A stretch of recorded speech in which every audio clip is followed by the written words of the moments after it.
Hey, welcome back. For today's episode, I've compiled cases of Karens who thought Everest wasn't nearly as dangerous as everyone kept telling them. From a woman who thought Everest worked on her terms, mocking Sherpas, complaining about safety rules, and calling rest a weakness, to another who ignored every turnaround deadline her team set. And trust me, that is not where her story ends.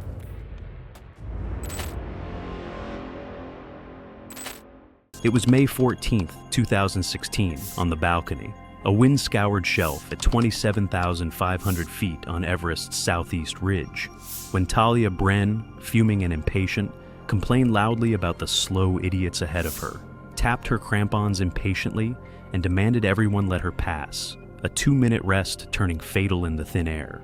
Talia was 38, a self-assured earth science teacher from Portland, Oregon, who believed she knew more than the guides and apparently resented anyone questioning her judgment.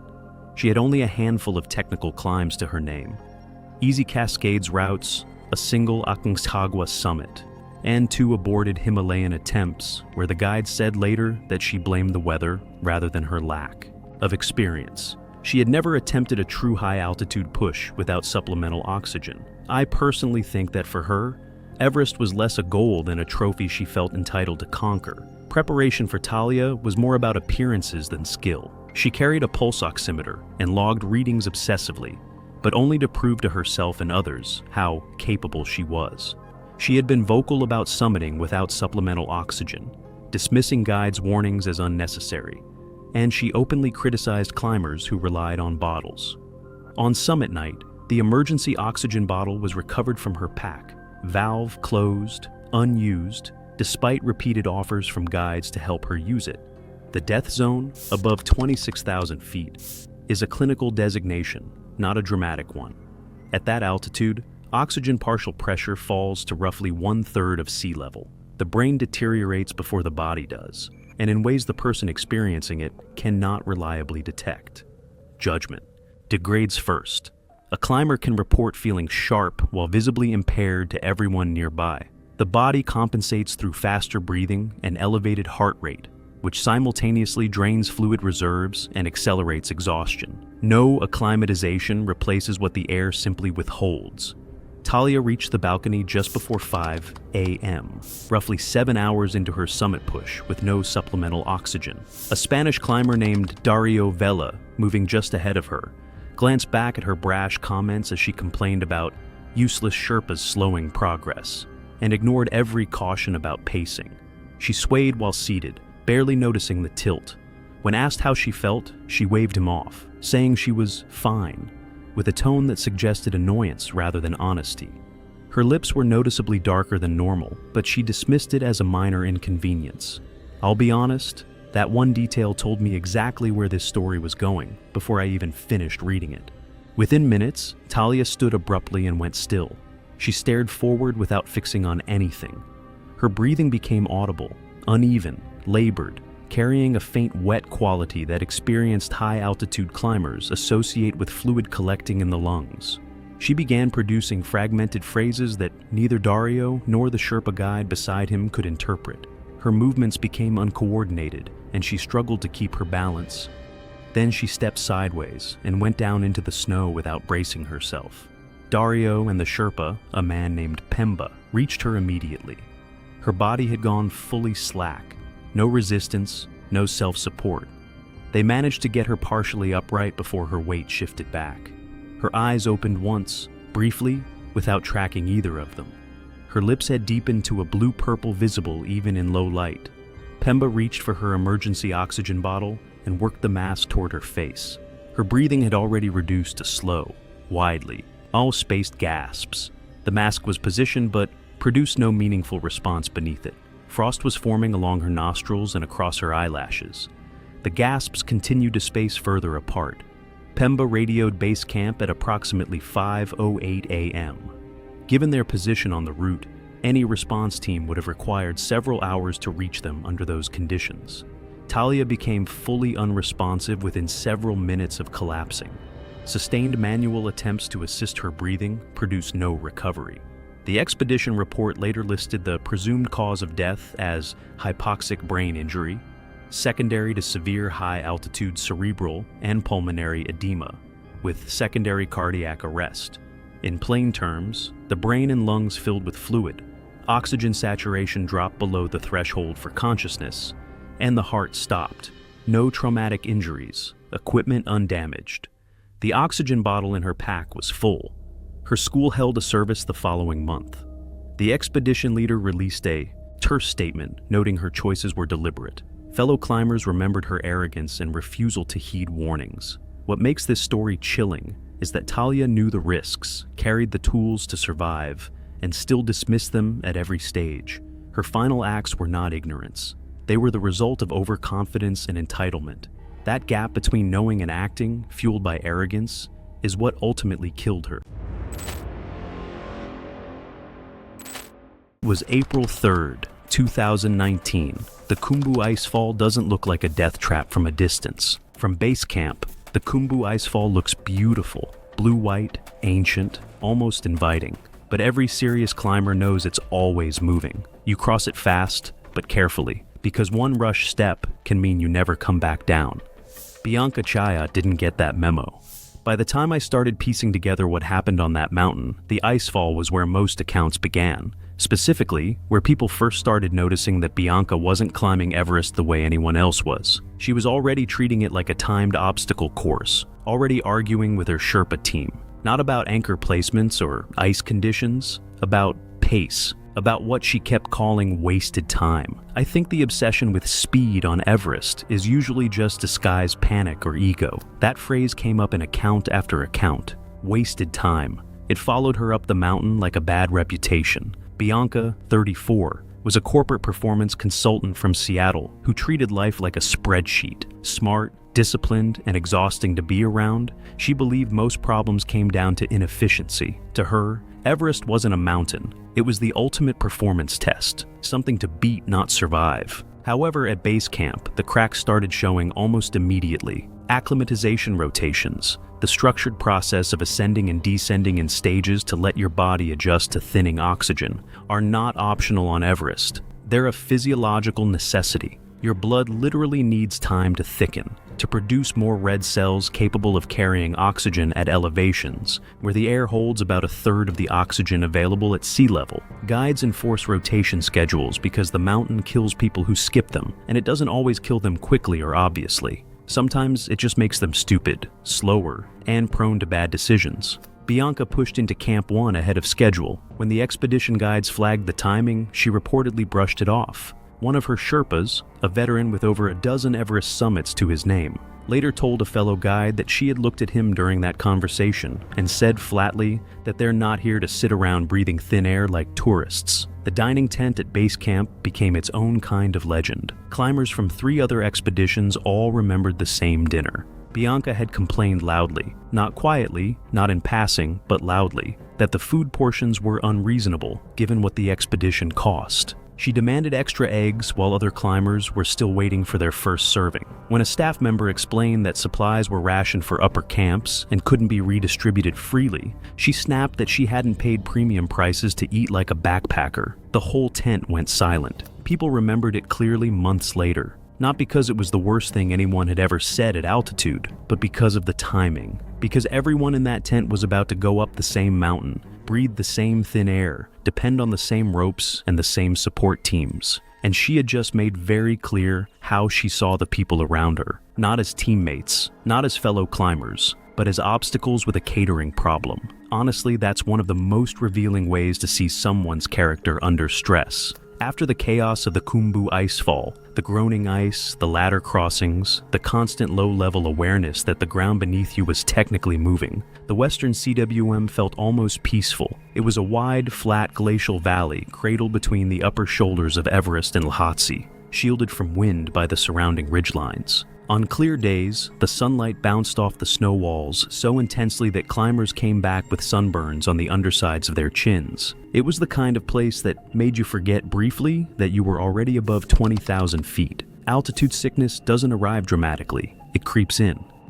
Headache, heavy legs, irritability, bad decisions disguised as confidence. Experienced climbers recognize it early and slow down, because at that altitude, pretending you're fine is often the first mistake. Bianca responded by doubling down on caffeine tablets and pushing her Sherpa team harder. By the time her group moved through the CWM toward Camp 2, her behavior had shifted from abrasive to genuinely disruptive. The verbal outbursts that had started as sharp comments at base camp had escalated into full confrontations. One climber from a separate expedition, who overlapped with her group for 2 days, described overhearing her yell at one of her Sherpas, a man named Wang Yal, experienced and well-regarded among the guiding community, that if he couldn't keep up, she'd find someone who could carry her faster. Wang Yal, by every account, said nothing back, just kept climbing. That restraint said more than anything else could have. She had taken to referring to scheduled rest periods as delays, which sounds like a minor semantic difference, until you understand what rest periods at altitude actually are. They weren't breaks in the recreational sense. They were oxygen checks, gear assessments, fluid intake windows. Guides built them into the schedule because the margin for error above 21,000 feet was nearly non-existent, and small problems, a loose crampon,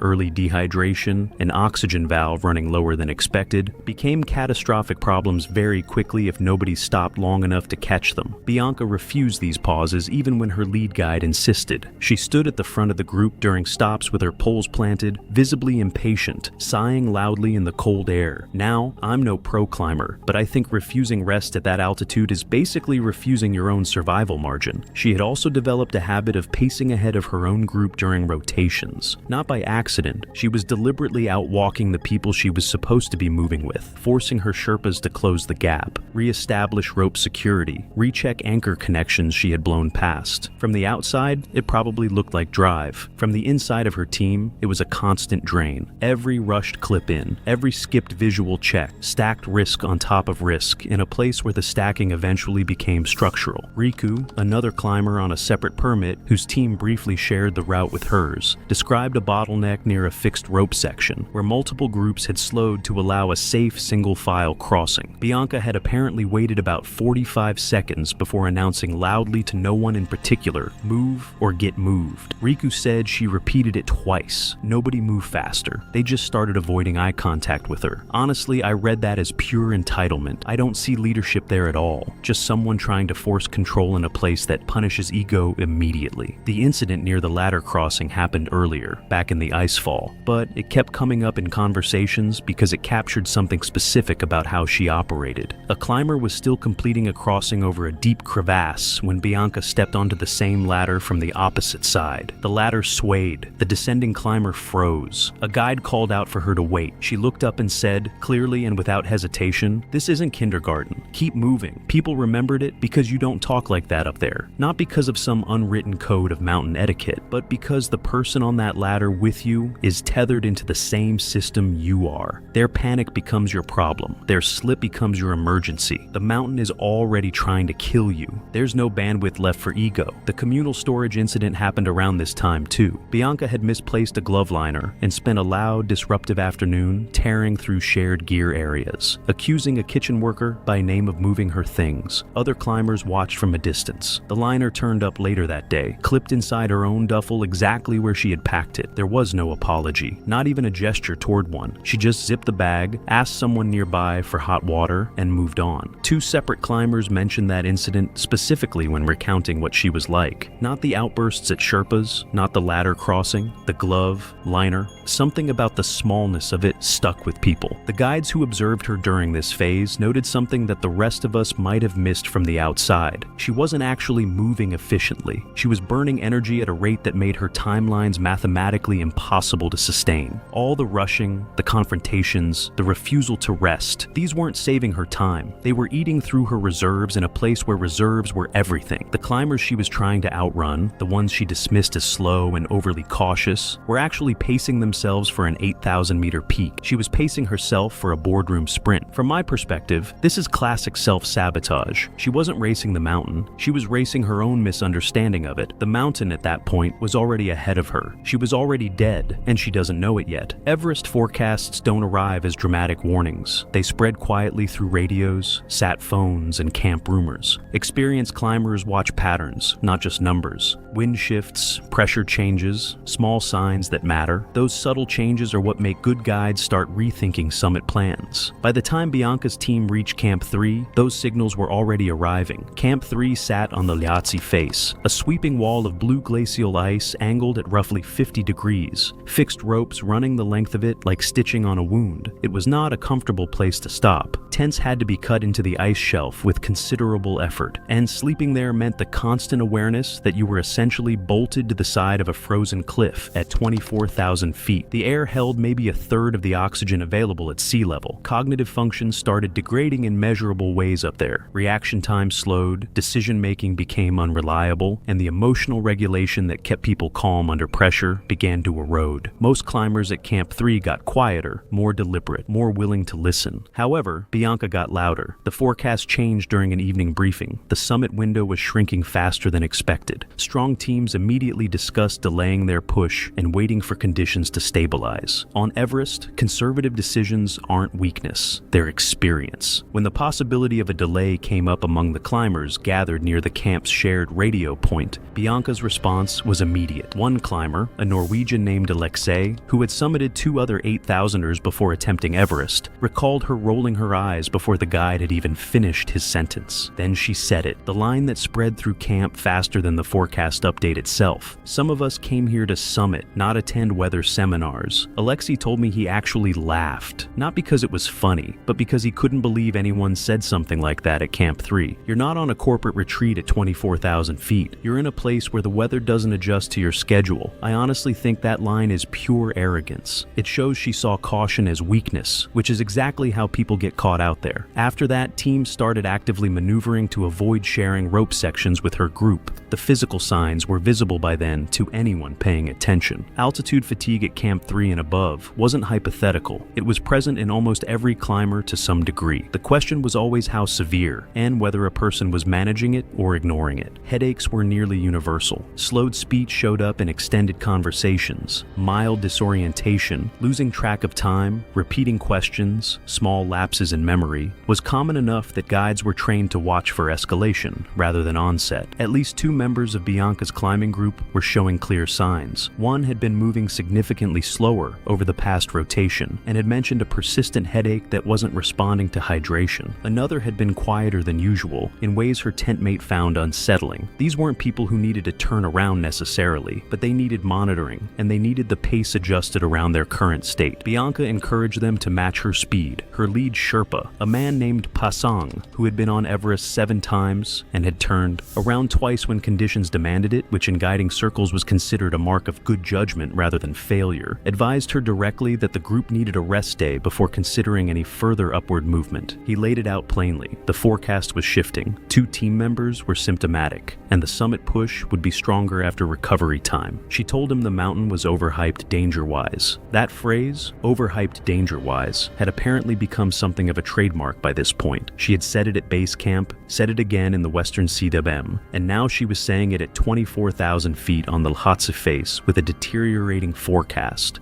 and symptomatic teammates.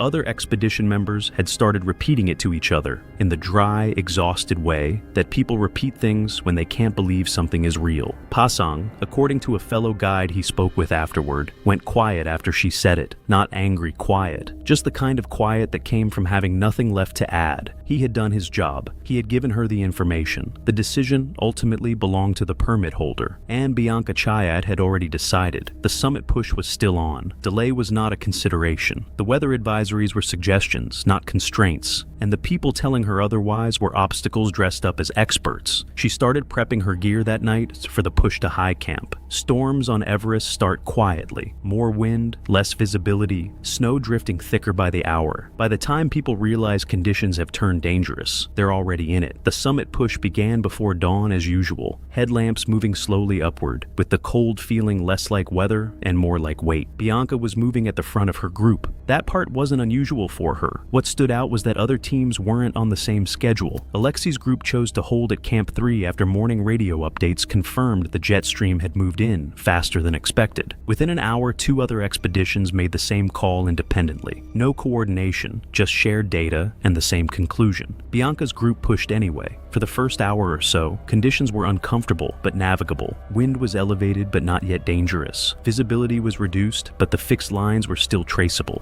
Passan kept the group tight, calling back position checks more frequently than usual, shortening the interval between him and the climbers behind him. He was already compensating for what the forecast had told him was coming. Then, the wind shear hit. It didn't arrive as a single gust. It arrived as a sustained increase that kept climbing, 40 miles per hour, then higher, driving ice crystals horizontally across the slope in a way that made goggles nearly useless. The fixed lines were still there, but finding them required stopping, feeling along the surface, tracing the rope by hand rather than by sight. Movement slowed to a fraction of its earlier pace. Radio communication became difficult. The wind swallowed words before they could carry. Teams that were still on the mountain began clustering near anchor points, waiting for a break in the gusts, reassessing. This was instinct developed through experience. When visibility collapsed and wind made footing unpredictable, you stopped moving independently and you held position until you had enough information to move safely. Bianca broke from the cluster. She moved ahead, alone, into terrain that was no longer clearly visible. Passan called after her. A second Sherpa tried to close the gap,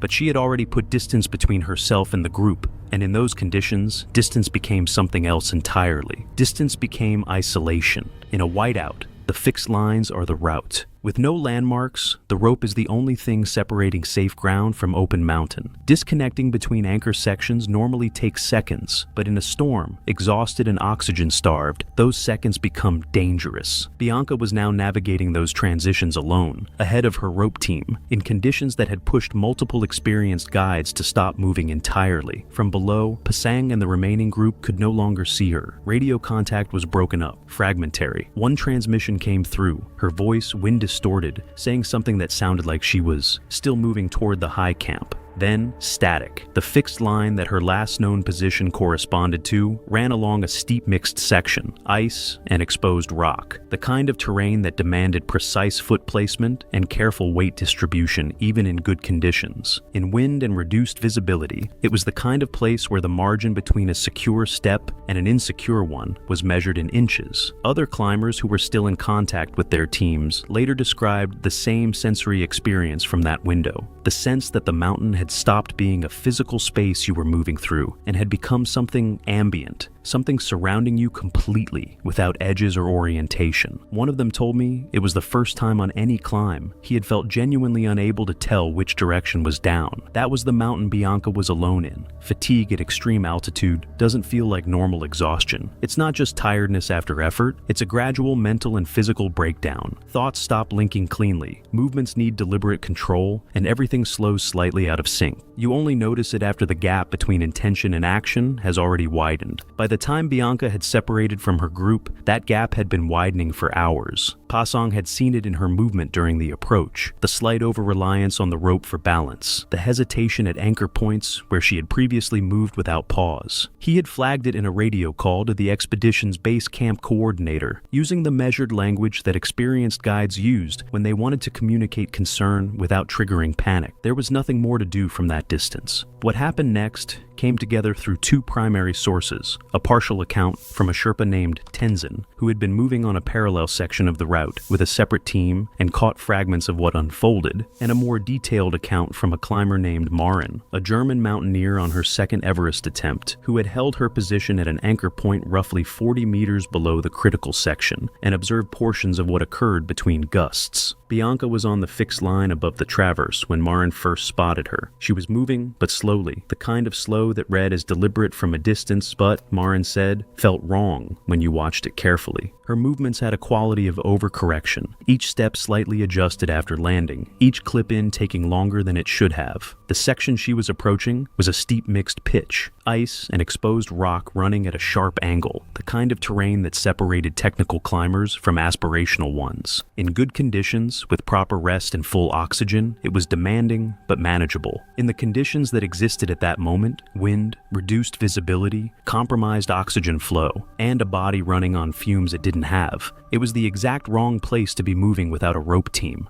Tenzin's account described hearing her before he saw her. Her breathing was audible even through the wind, which at that altitude meant she was working at a respiratory rate that should have stopped her 20 minutes earlier. Then came the transition point. Between two anchor sections, there was a short gap, maybe 6 feet of terrain, where a climber had to unclip from one fixed line, cross a narrow ledge, and clip into the next anchor before continuing. It was a standard maneuver, documented in every briefing, practiced on lower sections during acclimatization. The technique required clipping into the new anchor before releasing the old one, maintaining continuous connection to the safety system throughout the transfer. Bianca unclipped from the first anchor before securing the second. The exact reason wasn't something anyone could say with certainty. Fatigue affecting fine motor sequencing, a momentary lapse in the cognitive checklist that altitude had been quietly erasing for hours, possibly a belief in that oxygen-starved moment that the transfer was shorter than it was. Whatever the calculation was, it was wrong. For a few seconds, she was standing on that ledge with no connection to the fixed line system at all. Marin said she saw it happen and understood immediately what she was seeing. She said she opened her mouth but didn't make a sound, the way you sometimes couldn't when something moved faster than your ability to respond to it. The gust that hit the section wasn't the largest of the day. Tenzin estimated it at somewhere between 50 and 60 miles per hour, which on that slope, on that ledge, with no anchor connection and compromised footing on wind-loaded ice, was more than enough. Bianca's balance went first, a sideways lean that her body tried to correct and couldn't. Her poles made contact with the ice once, the sound audible even through the wind, according to Tenzin, and then she was gone. Not gradually, not with any of the drawn-out struggle that people sometimes imagined when they thought about falls on mountains. Just there, and then not there, the storm closing over the space she had occupied as if it had been waiting. Marin held her anchor point and did not move for a long time afterward. The calls started going out within minutes. Pasung was already moving toward her last known position when a gust slowed everything further. At the anchor point, he saw the line unclipped on the approach side and knew what had likely happened before he even looked. He radioed base camp in short, controlled phrases, managing both the situation and his own reaction at the same time. Attempts to locate her immediately were impossible due to visibility collapse.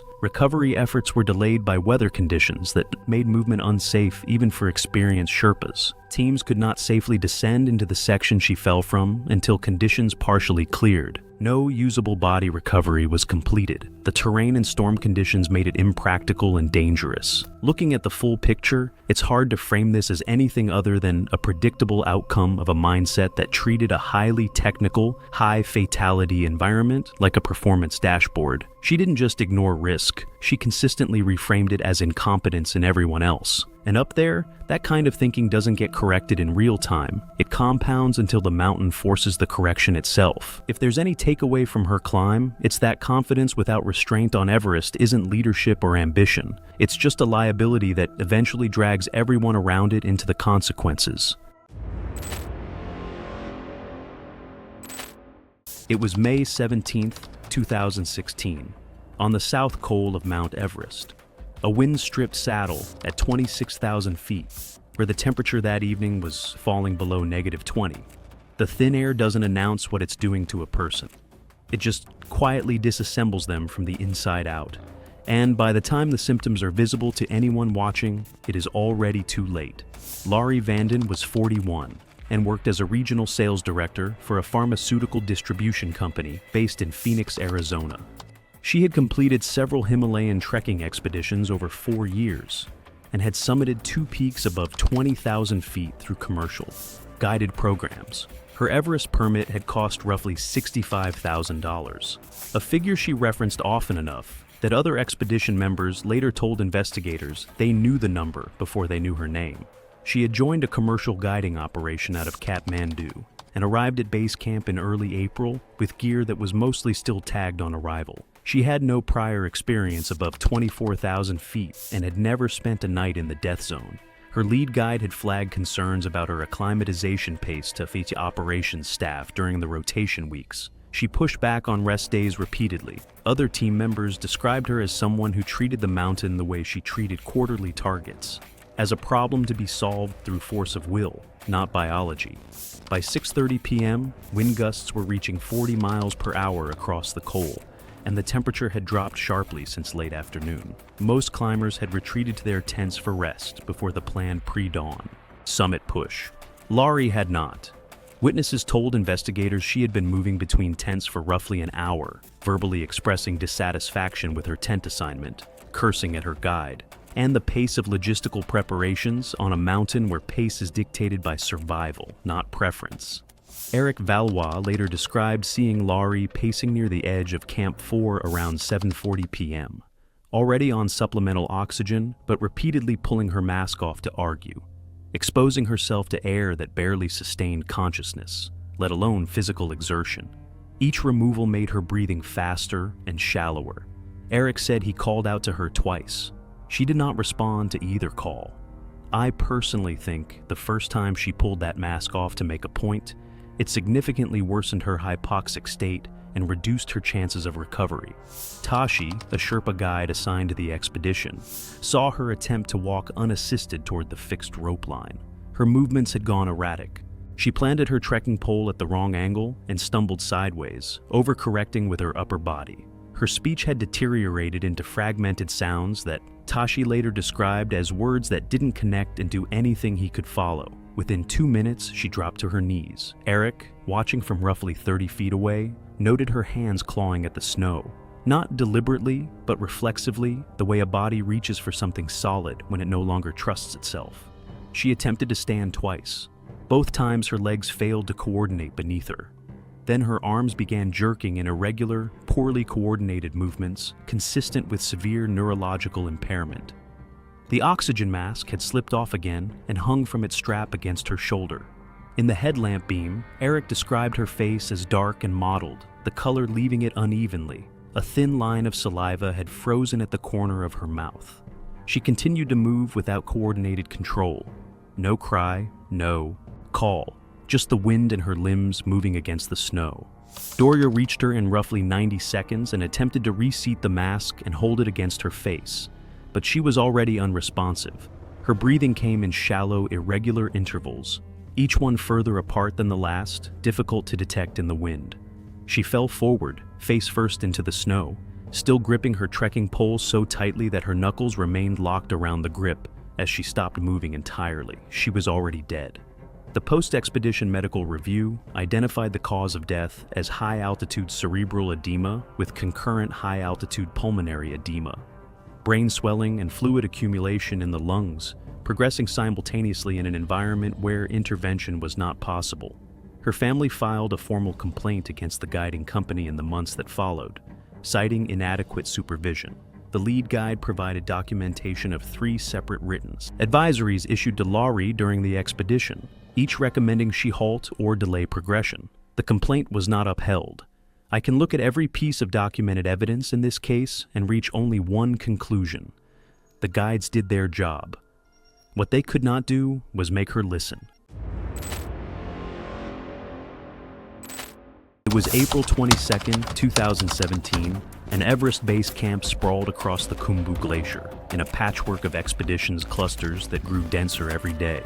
The moraine shifted constantly underfoot, loose rock over ancient ice that groaned and cracked at odd hours. Generators droned behind cook tents.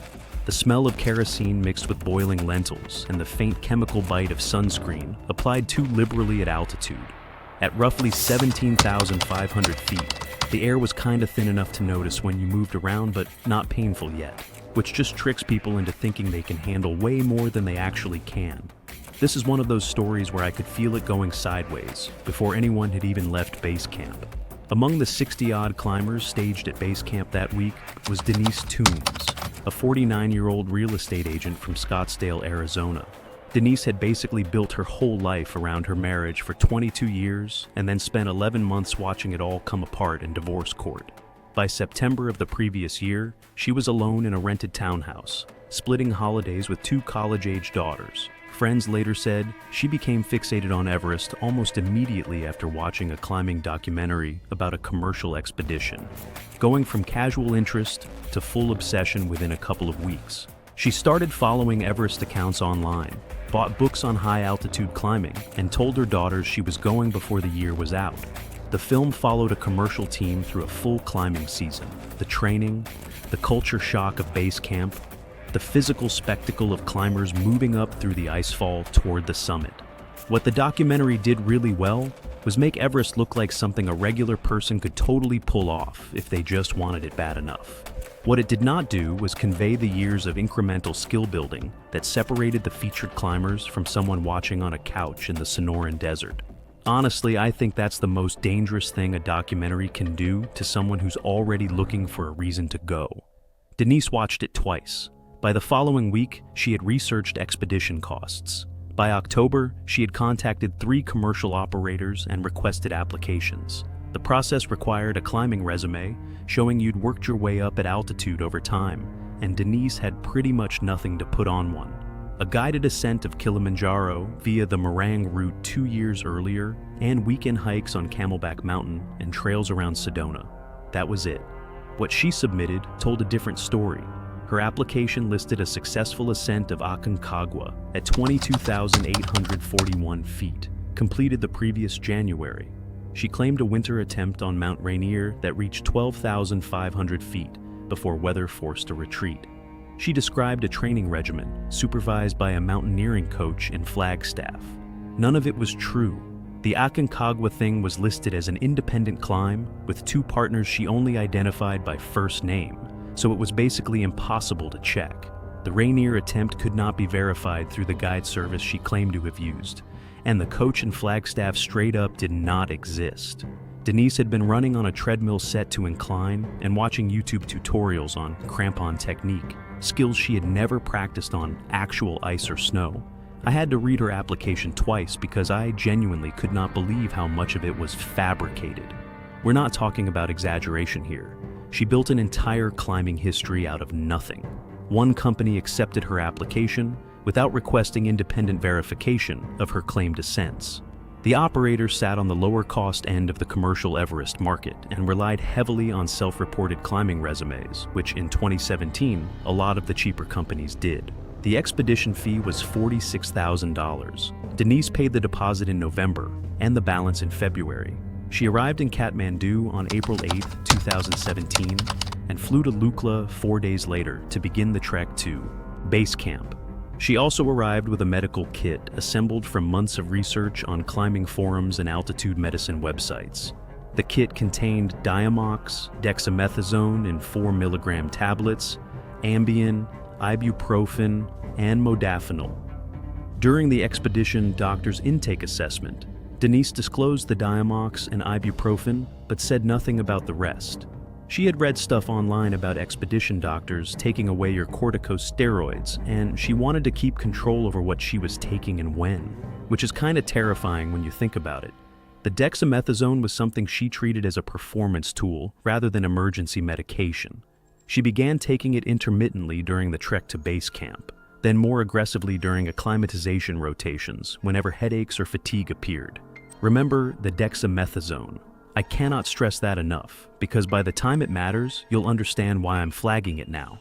Her assigned Sherpa was Chiwing Lendu, a 41-year-old from the Solukhumbu district with 9 Everest summits across 12 seasons.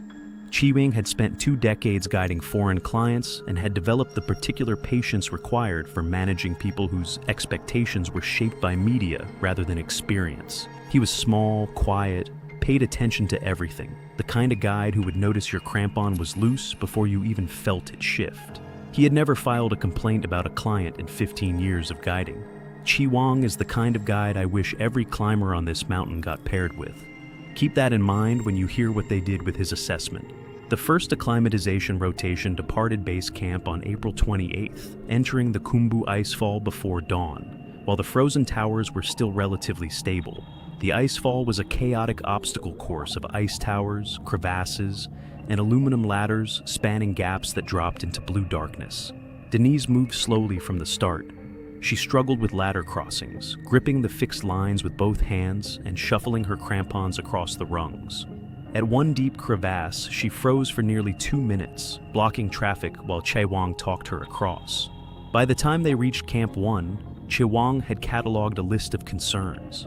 Denise struggled with rope transfers and ladder crossings, and her crampon technique was honestly all over the place for someone who supposedly topped out on a 22,000-foot peak the year before. Chi Wang reported his observations to the expedition leader, Anil Tamong, through the standard channels, a quiet conversation at the mess tent after clients had gone to sleep. Anil decided to monitor the situation through the next rotation. There was no standardized way to enforce resume checks once someone was already at base camp with a permit and a support team assigned to them. Sending a client home meant refunding tens of thousands of dollars and inviting the kind of negative review that circulated on expedition forums for years. Refund a paying client or risk a life on the mountain. I've watched that math play out too many times on this channel, and the money wins every single time, until it doesn't. What Anil did not anticipate was that Denise would learn about Chi Wang's report. How she found out varied across accounts. But within 48 hours of returning to base camp, Denise contacted the company's Kathmandu office via satellite phone. She described Chi Wang as dismissive, unsupportive, and condescending, and requested immediate reassignment. She never brought up any of the safety stuff he had flagged. She just made the whole thing sound like a personality clash with a guide who wasn't being encouraging enough. Anil resisted initially because replacing Sherpas mid-rotation created logistical problems with rope fixing and load carry schedules. But the Kathmandu office pushed back, and Chi Wang was reassigned within 2 days, moved to a different client without explanation. The message that sent to every Sherpa on that expedition was pretty clear. The paying client's feelings mattered more than a veteran guide's professional call. 15 years, not one complaint. And the moment he speaks up about something that could actually save a life, he gets reassigned. Tell me how that makes sense. Denise's second Sherpa was Sonam Rinji, a 29-year-old from the Makalu region with 4 Everest summits. Sonam was younger than most lead Sherpas and still trying to prove himself, the kind of guy who would bend over backwards to make a difficult client work. The second rotation carried them to Camp 2 at 21,200 feet. Sonam found Denise manageable at first. Her pace was slow, but steady on the relatively flat terrain of the western CWM. The problems began when she started referencing the documentary. During a rest stop, she told Sonam the film showed climbers moving faster and their pace needed to increase. Sonam explained that pacing at altitude was individualized. At Camp 2, the pattern continued. She kept referencing things from the documentary as if they were rules that should override his judgment. Other climbers noticed she seemed unusually energetic at meals, despite poor sleep, talking rapidly and confidently in ways that did not match her condition. The breaking point arrived during the acclimatization push toward Camp 3 on the Lhotse face. The face rose above Camp 2 in a continuous wall of blue ice holding between 40 and 50 degrees. Sonam planned the ascent conservatively. Depart at 4 a.m., rest every 45 minutes. Reach Camp 3 by noon. Denise challenged the schedule, citing a sequence in the documentary where climbers ascended the face in a single continuous push. Sonam explained the method she described had been used by elite climbers with years of conditioning. Denise pressed. Sonam held firm. They reached Camp 3 at approximately 23,300 feet after 8 hours. Denise was visibly trembling, barely eating, sleeping fitfully in the tent carved into the face. Her oxygen saturation was poor, but still within ranges commonly seen at that altitude, making the neurological changes easier to miss. Basically, she was a lot sicker than any of her numbers showed. The drugs were just masking everything. They descended to base camp the following day. Within hours of arriving, Denise called Kathmandu again. She reported that Sonam had been argumentative and dismissive and requested another reassignment. The company complied. Sonam was moved to support duties without formal explanation. So now we're 2 for 2.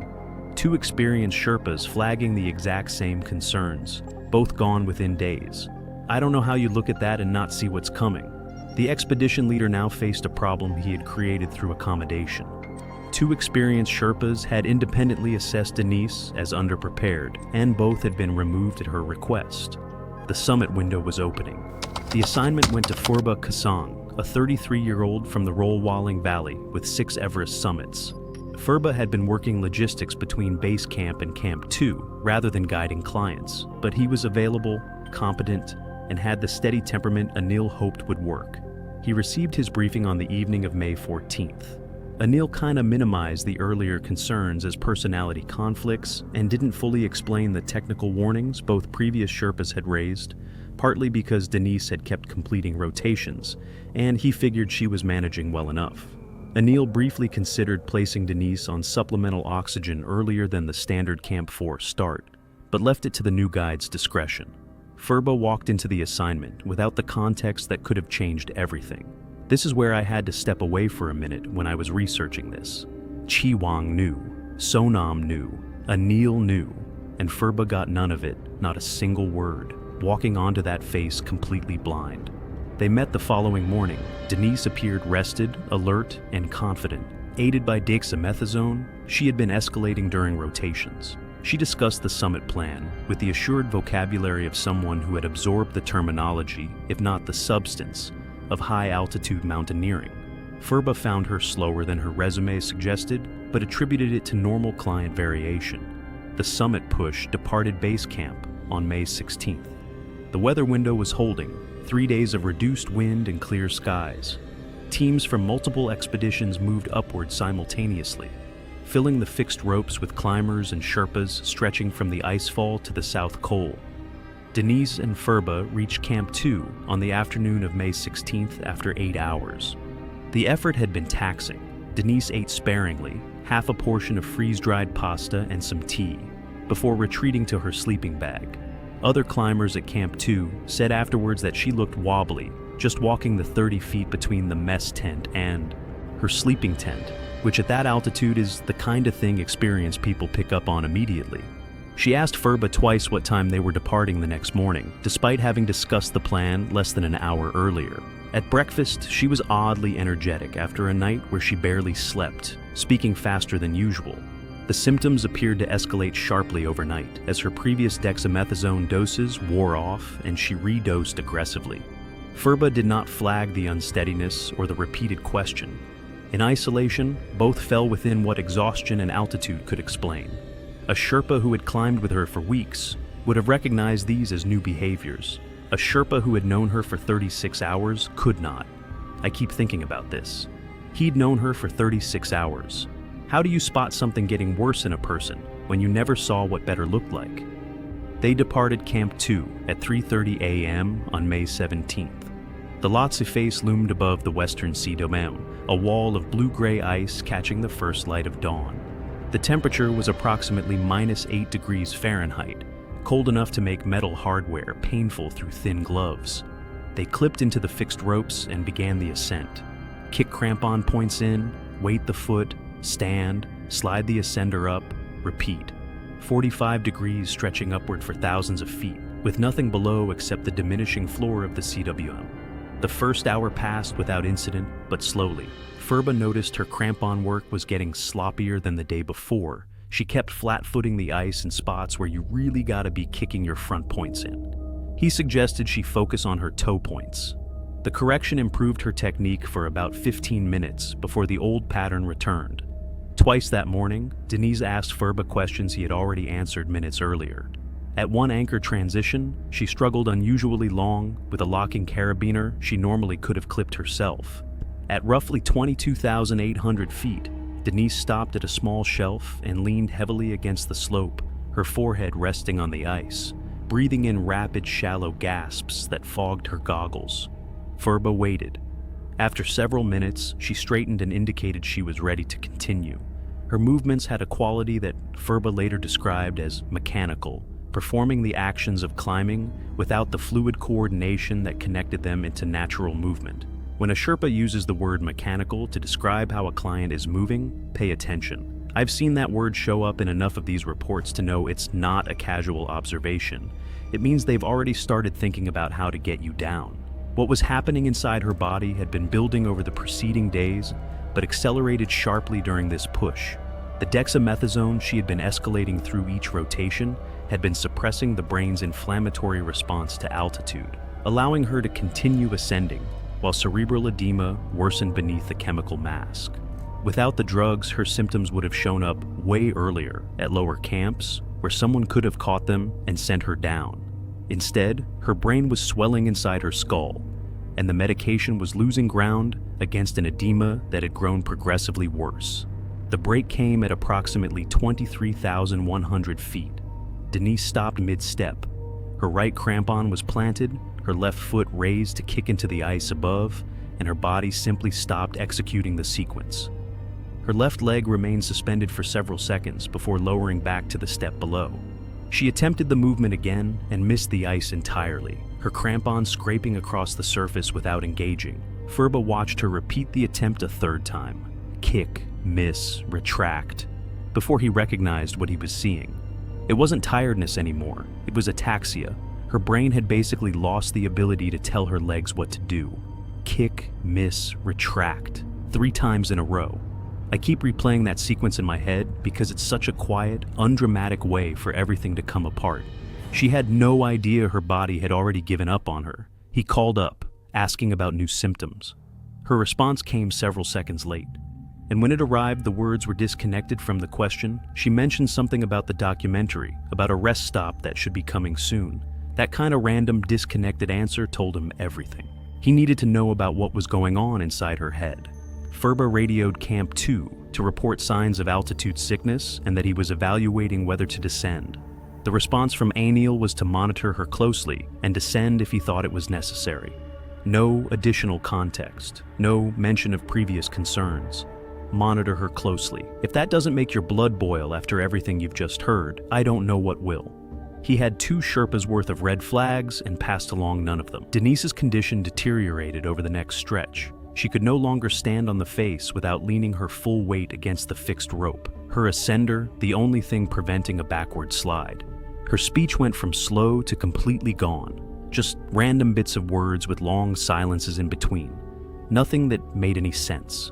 She reached up twice to remove her goggles for no discernible reason, a behavior consistent with the confusion that accompanies cerebral edema. Furba made the decision to descend immediately. The problem was execution. They were on a 45-degree ice face, clipped to a rope designed for ascending. Turning a semi-conscious climber around on that angle and managing a controlled lowering required time, dexterity, and steady hands. Below them, the face dropped over 2,000 vertical feet to the western CWM. Furba anchored himself with an ice screw and began rigging Denise for descent, removing her ascender, attaching a belay device, preparing to control her weight on the fixed rope. The hardware was so cold it could burn your skin right through thin gloves, so he had to take his outer gloves off to get the control he needed to work the carabiners. His liner gloves had already become damp with sweat during the ascent and provided almost no insulation. He's working frozen metal with his bare hands at 23,000 feet for a woman he met 2 days ago. I want you to let that sit. The frostbite was already setting in, and he had absolutely no idea what it was going to cost him. Denise's body went slack at approximately 23,200 feet. Her legs stopped responding entirely. Her full weight transferred to the fixed line and Furba's anchor, leaving her hanging against the face. He was managing a rescue alone on steep ice with a patient who could not assist. He began lowering her. Release tension, let her slide a body length, lock the device, reposition, repeat. At each anchor point, he had to descend to her position, unclip her from one line, clip into the next, and resume. Every anchor transfer required him to strip off his outer gloves again, exposing damp liner gloves to wind that immediately froze the fabric stiff. The skin on his fingers had gone past the burning stage into that numb whiteness where frostbite is already doing its thing, and you just can't feel it anymore. He did not stop to rewarm them. Stopping meant she stayed on the face longer. 2 climbers descending from Camp 3 reached his position at approximately 11 a.m. A guide from another expedition and his Sherpa. They found Furba lowering Denise alone, his liner gloves soaked and frozen stiff, his fingers operating on memory rather than sensation. They immediately assisted, one managing rope below, while Furba and the other controlled from above. Denise showed no response to voice or touch during the lowering. Her breathing was shallow and irregular, and by the descent, her condition appeared to involve both cerebral and pulmonary edema. Her body was limp against the rope, arms hanging, head requiring periodic adjustment to keep her airway clear. Same thing I see every time on this channel. The person who caused all of this is on a stretcher. The person trying to fix it is losing his fingers. They reached the base of the Lhasa face at 1:15 p.m. Denise was carried across the western CWM to Camp 2 on an improvised stretcher, a 40-minute process requiring 4 people at 21,200 feet. The expedition doctor assessed her and found her unresponsive, with pupil dilation and breathing patterns consistent with severe cerebral edema. He gave her injectable dexamethasone, the same drug she had been secretly taking in escalating doses. But by that point, it was way too late to undo the damage. Cloud buildup and worsening afternoon winds made a Camp 2 helicopter extraction too risky. Teams moved her down through the icefall toward lower terrain where aircraft could reach. She was carried as far as Camp 1 before the medical team concluded further. Transport was futile. Denise Toombs was declared dead by the expedition medical team at Camp 1 on the evening of May 17, 2017. The official cause was high-altitude cerebral edema. She was 49 years old. 49 years old, and she never even made it to Camp 4. Everest didn't need the death zone for this one. I still can't wrap my head around that. It just let the medication run out, and the ice did the rest. The expedition company's internal review uncovered the full scope of what went wrong, and it went well beyond one client. Her medication kit, found at Camp 2, contained the undisclosed dexamethasone and other drugs she had never reported. The blister packs showed escalating use through the acclimatization rotations. When they dug into her climbing resume, it all fell apart. Her claimed Aconcagua ascent had no guide records attached. The Rainier attempt could not be verified through the service she named. And the training references she provided led nowhere. Chewang Lendu's original assessment was reviewed and confirmed accurate. A client lied, a company failed to verify, an expedition leader filtered out critical information, and the system folded at every point where it could have intervened. Phurba Kasang was evacuated to Kathmandu 2 days later with severe frostbite to both hands. Surgeons removed 2 fingers from his left hand and 1 from his right. The damage to his remaining fingers meant he just could not grip ice screws or work carabiners or handle an ascender the way you need to for technical guiding up high. He attempted rehabilitation through the following winter, but could not regain the function the mountain had taken. Phurba Kasang, 33 years old, with 6 Everest summits and a career that should have lasted another 15 years, never returned to technical high-altitude guiding on Everest. The cost of a rescue he performed for a client he had known for 2 days ended the career he had spent his whole adult life building. A woman lied on a form. A company didn't bother to check. And a 33-year-old Sherpa with 6 summits and 15 more years of guiding ahead of him will never do technical work above Camp 2 again because he spent too long trying to save her. I don't think I'll get over this one for a while. No charges were filed. The expedition company revised its application process to require documented proof of claimed descents. The revision came 1 season too late for the Sherpa who paid for the gap. It was May 21st, 2017, on the southeast ridge of the world's highest peak in the Himalayan range of Nepal, where a fixed rope queue had stalled for over 40 minutes at the Hillary Step. The combination of commercial crowding, extreme altitude, and 1 unclipped carabiner was already in the process of becoming fatal. Maribel Kaplan was 38 and worked as a regional sales director for a pharmaceutical distribution company in Houston, Texas. She had taken up mountaineering in her early 30s following a divorce, progressing through technical peaks in South America and Central Asia over 5 years. The summit had been a publicly announced goal posted on her company's internal blog 2 years prior. She paid a commercial guiding company roughly $60,000 for the permit, logistics, and summit attempt. She arrived at base camp 8 weeks earlier and completed 2 acclimatization rotations. Already frustrated with the slow pace and convinced she deserved priority, she muttered complaints under her breath, voice sharp enough that fellow climbers 2 positions away glanced over with annoyance. The former Hillary Step area, in busy season, functions less like a climbing challenge and more like a single-file bottleneck, with lethal consequences for any uncontrolled movement. The fixed ropes anchored along its face are the only barrier between a climber and a drop of several thousand feet off the exposed ridge.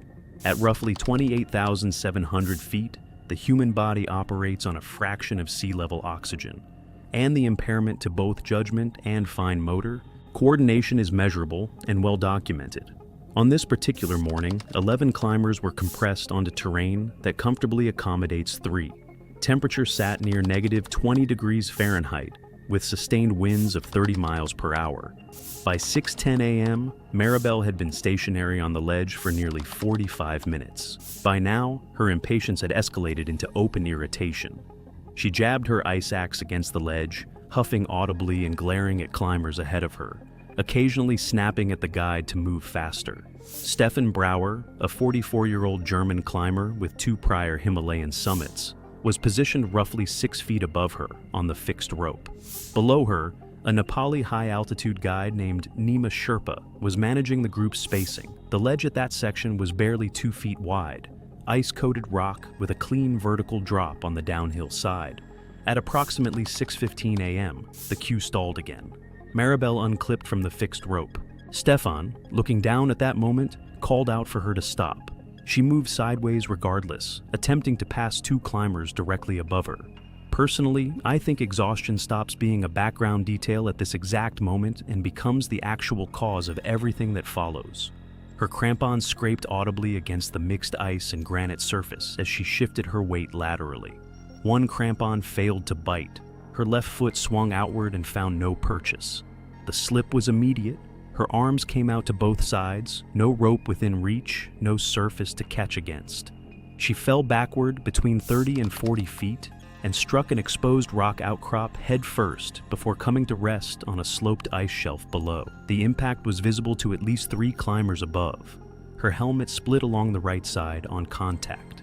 Blood spread across the ice beneath her head within seconds. Her body moved once, a single involuntary contraction, then went completely still. Stefan called out. A second climber above him immediately began calling down to Nima. Nima reached her within minutes. He found no breathing and severe cranial trauma visible beneath the fractured edge of her helmet. Given the extent of visible injuries and the altitude, no resuscitation attempt was considered viable. I find it hard not to think about what happens if she simply stays clipped to that rope for another 10 minutes. That thought doesn't go anywhere, but it doesn't leave either. She was confirmed dead before any medical team reached her. The report concluded death occurred at the scene. Maribel's company posted a tribute on their internal platform 2 days after news reached Houston. The summit photograph she had promised to share with her team was never taken. What I keep returning to is that the guiding company's post-season incident documentation categorized this under client decision. And the framing, more than anything else in this story, is the most honest thing they probably ever said about how commercial high-altitude operations actually work.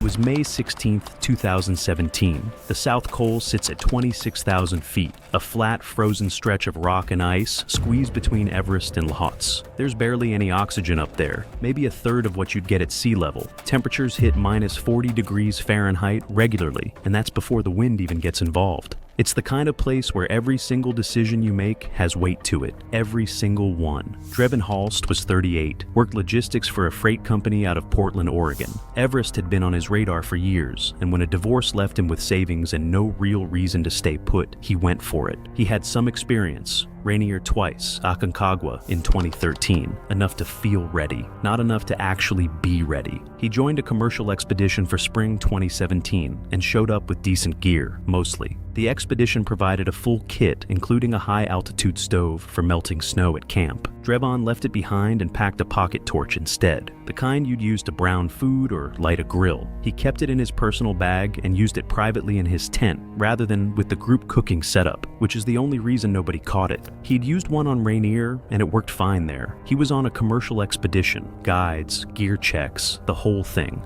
But who's going through every single item in a guy's personal bag? Nobody. He kept quiet about it, and nobody thought to look. Above Camp 2, there's no liquid water anywhere. Everything you drink has to come from melted snow, and your body at that altitude is burning through fluid constantly just from breathing. A high-altitude stove is built to hold a sustained flame under low pressure and low oxygen. A pocket torch runs on a butane or propane canister that loses pressure fast in sustained cold. By Camp 3 temperatures, you're getting a fraction of the output you'd get at sea level. It's not something most people would think to test beforehand. He hit Camp 3 on the Lhotse face on March 12th and tried to melt snow that evening. The torch kept cutting out. Flame on, sputter, flame off, repeat. After more than an hour, he had maybe a third of what he needed. He drank it, woke up with a headache, took some ibuprofen, chalked it up to altitude, and kept going. Said nothing to anyone. By Camp 4 on March 13th, he'd been underhydrated for close to 36 hours.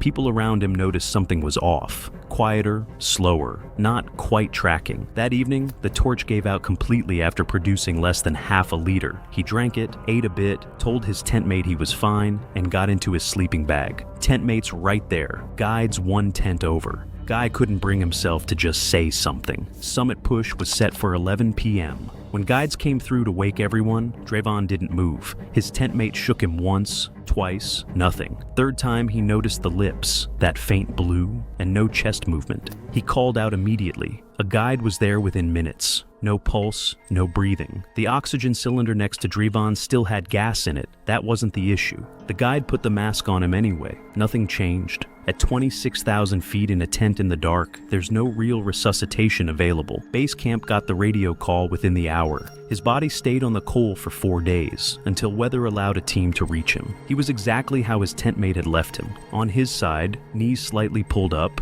no sign anything had felt wrong. The pocket torch and empty canister were right next to his pack. His water bottle had less than 2 ounces in it. The cause of death came back as acute venous thromboembolism. Severe dehydration drops the fluid volume in the bloodstream enough that the blood thickens and starts clotting. That's called hemoconcentration. A clot formed, moved into his pulmonary circulation, and his heart couldn't push past it. He died in his sleep. No warning, no struggle. The issued stove system was found at the bottom of his pack, still wrapped, never used. Chronic fluid deficit, inadequate equipment, undisclosed, gear substitution. He made a private decision, kept it private, and it killed him. Misadventure. It was May 19th, 2016. The ridge between the South Summit and the Hillary Step sits at roughly 28,700 feet, close enough to the true summit that you can see it clearly, far enough that the distance has killed people who thought they had it figured out. It's narrow, heavily exposed, and the wind that comes off the Tibetan Plateau hits it with nothing to slow it down. At that elevation, wind doesn't just chill you, it strips moisture from everything, including your eyes. Jethrick Solon was 41, civil engineer from Boise, Idaho.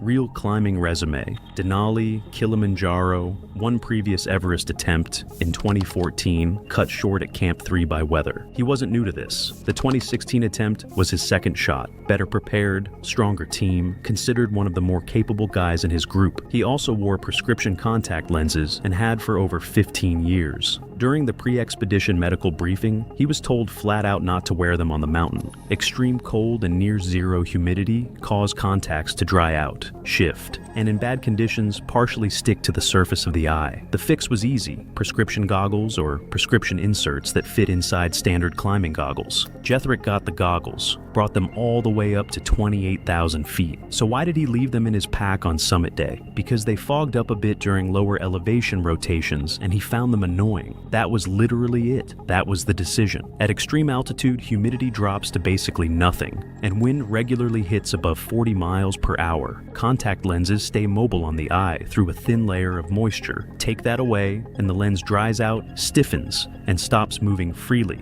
In bad conditions, with cold, dry wind hitting the eye directly for hours, the lens can partially stick to the surface of the eye.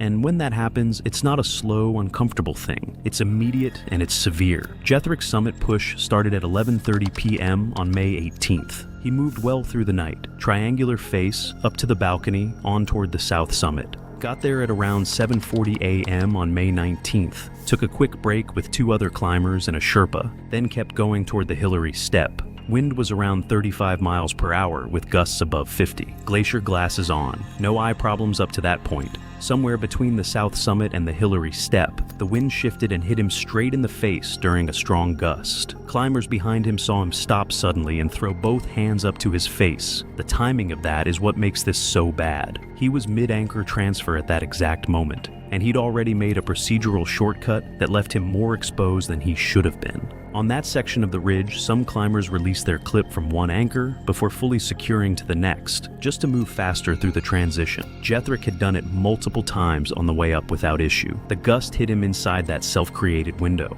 unclipped, one hand reaching for the next anchor, the other not yet on the rope. After hours of basically zero humidity at that altitude, the lens in his left eye had dried out badly, and the gust pushed it against the surface of the eye. That kind of pain is not something you push through. It's instant, and it's total. Both hands went straight to his face. He was at 28,700 feet, unclipped, in a 50-mile-per-hour gust, with both hands completely off the rope. That transfer had probably gone fine 20 times on the way up. Just another routine move that stopped feeling like a risk. A climber about 30 feet back saw him stagger sideways. He didn't catch himself. He went over the eastern side of the ridge. The fall zone drops thousands of feet. Nobody on the ridge could do a thing. The witness clipped in hard and called it into base camp by radio within minutes. A search ran for 2 days, but getting into that terrain was impossible. Jethrick's pack was still at the south summit, where he'd left it, brought down by the team. Inside were his prescription goggles, still in the case, never opened. His glacier glasses were never found. He ignored the advice, brought the fix and never used it, and the findings reflected exactly that. No further inquiry was opened. It was May 3rd, 2017. The Geneva Spur is a steep black rock buttress at roughly 25,900 feet.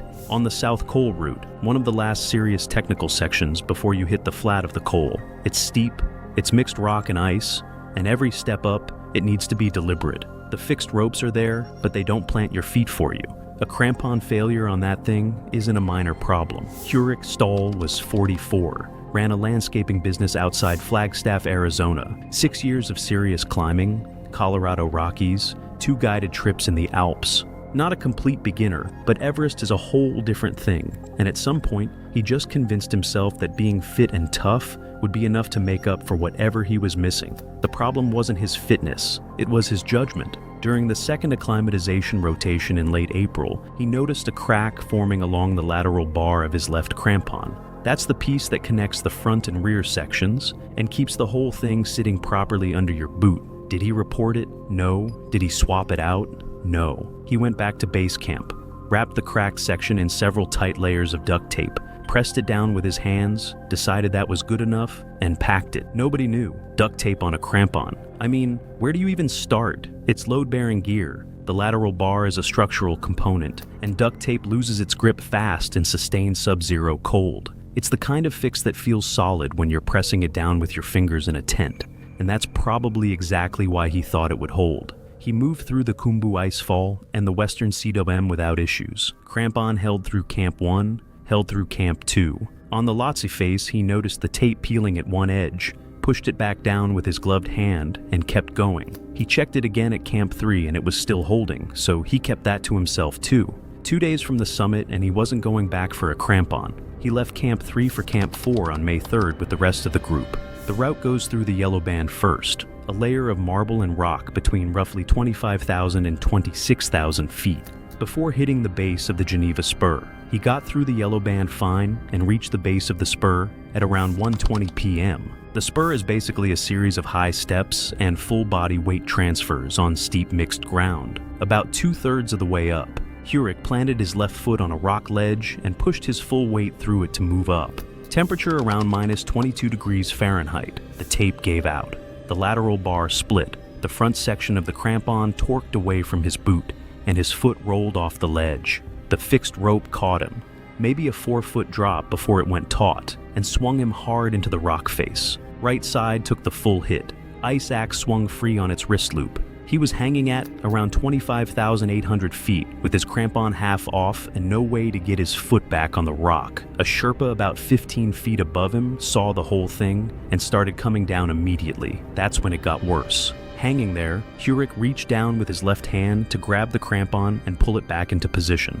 To do that, he shifted his weight forward and away from the rock face, which unloaded the Jumar. The device only maintains its cam engagement when weighted correctly from below. The moment his body angle changed, the cam disengaged. He then reached down with his right hand as well to get a better grip on the crampon, fully releasing the rope. With nothing holding him, he fell. He dropped down the fixed line until the slack ran out, swung wide, and came off completely, roughly 800 feet down the Lhotse face before he stopped on a snow shelf at the base of the yellow band. The Sherpa radioed base camp immediately. 2 more came down from Camp 3. First Sherpa reached him about 45 minutes after the fall. Hurik was alive, but completely out.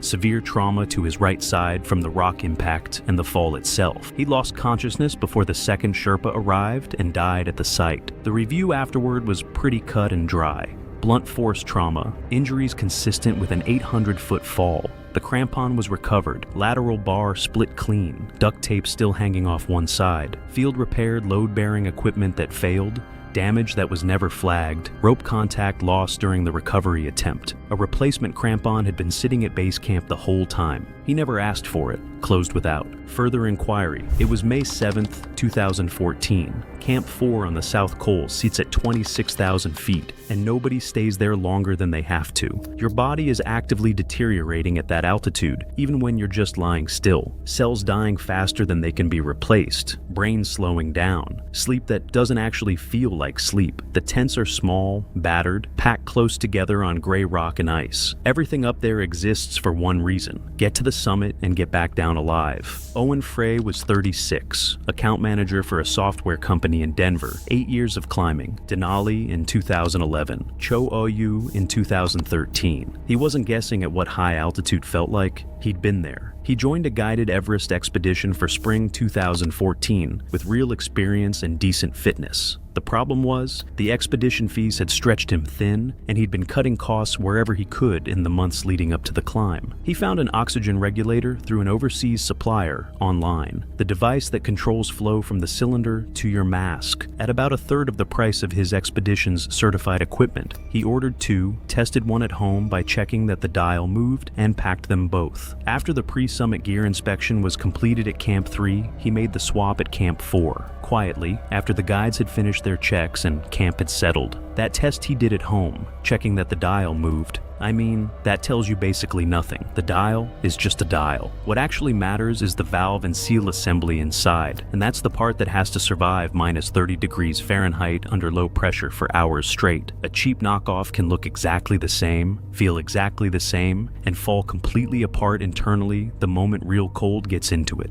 Owen reached Camp 4 on May 6th in good shape. Strong on the Lhotse face, moved well through the yellow band. He ate, hydrated, set up his oxygen for the summit push, scheduled for 10 p.m. that night. Attached his regulator to the cylinder, dialed it to the standard sleeping flow of 2 liters per minute, and got into his sleeping bag. His tent mate did the same with his issued equipment and was out within the hour. At some point during the night, the regulator's internal valve seal contracted in the cold and stopped seating properly. The dial still read 2 liters per minute. The actual flow being delivered was close to nothing. Owen was breathing tent air at 26,000 feet, while his oxygen setup looked completely normal to anyone who glanced at it. I think about how quiet that would have been. No alarm, no sudden feeling of suffocation, no moment where anything felt wrong. At that altitude with no supplemental oxygen during sleep, hypoxia just takes over gradually. You stop waking up. His tent mate got up around 2 a.m. to prep for the summit push and tried to wake Owen. No response, shook him twice, nothing.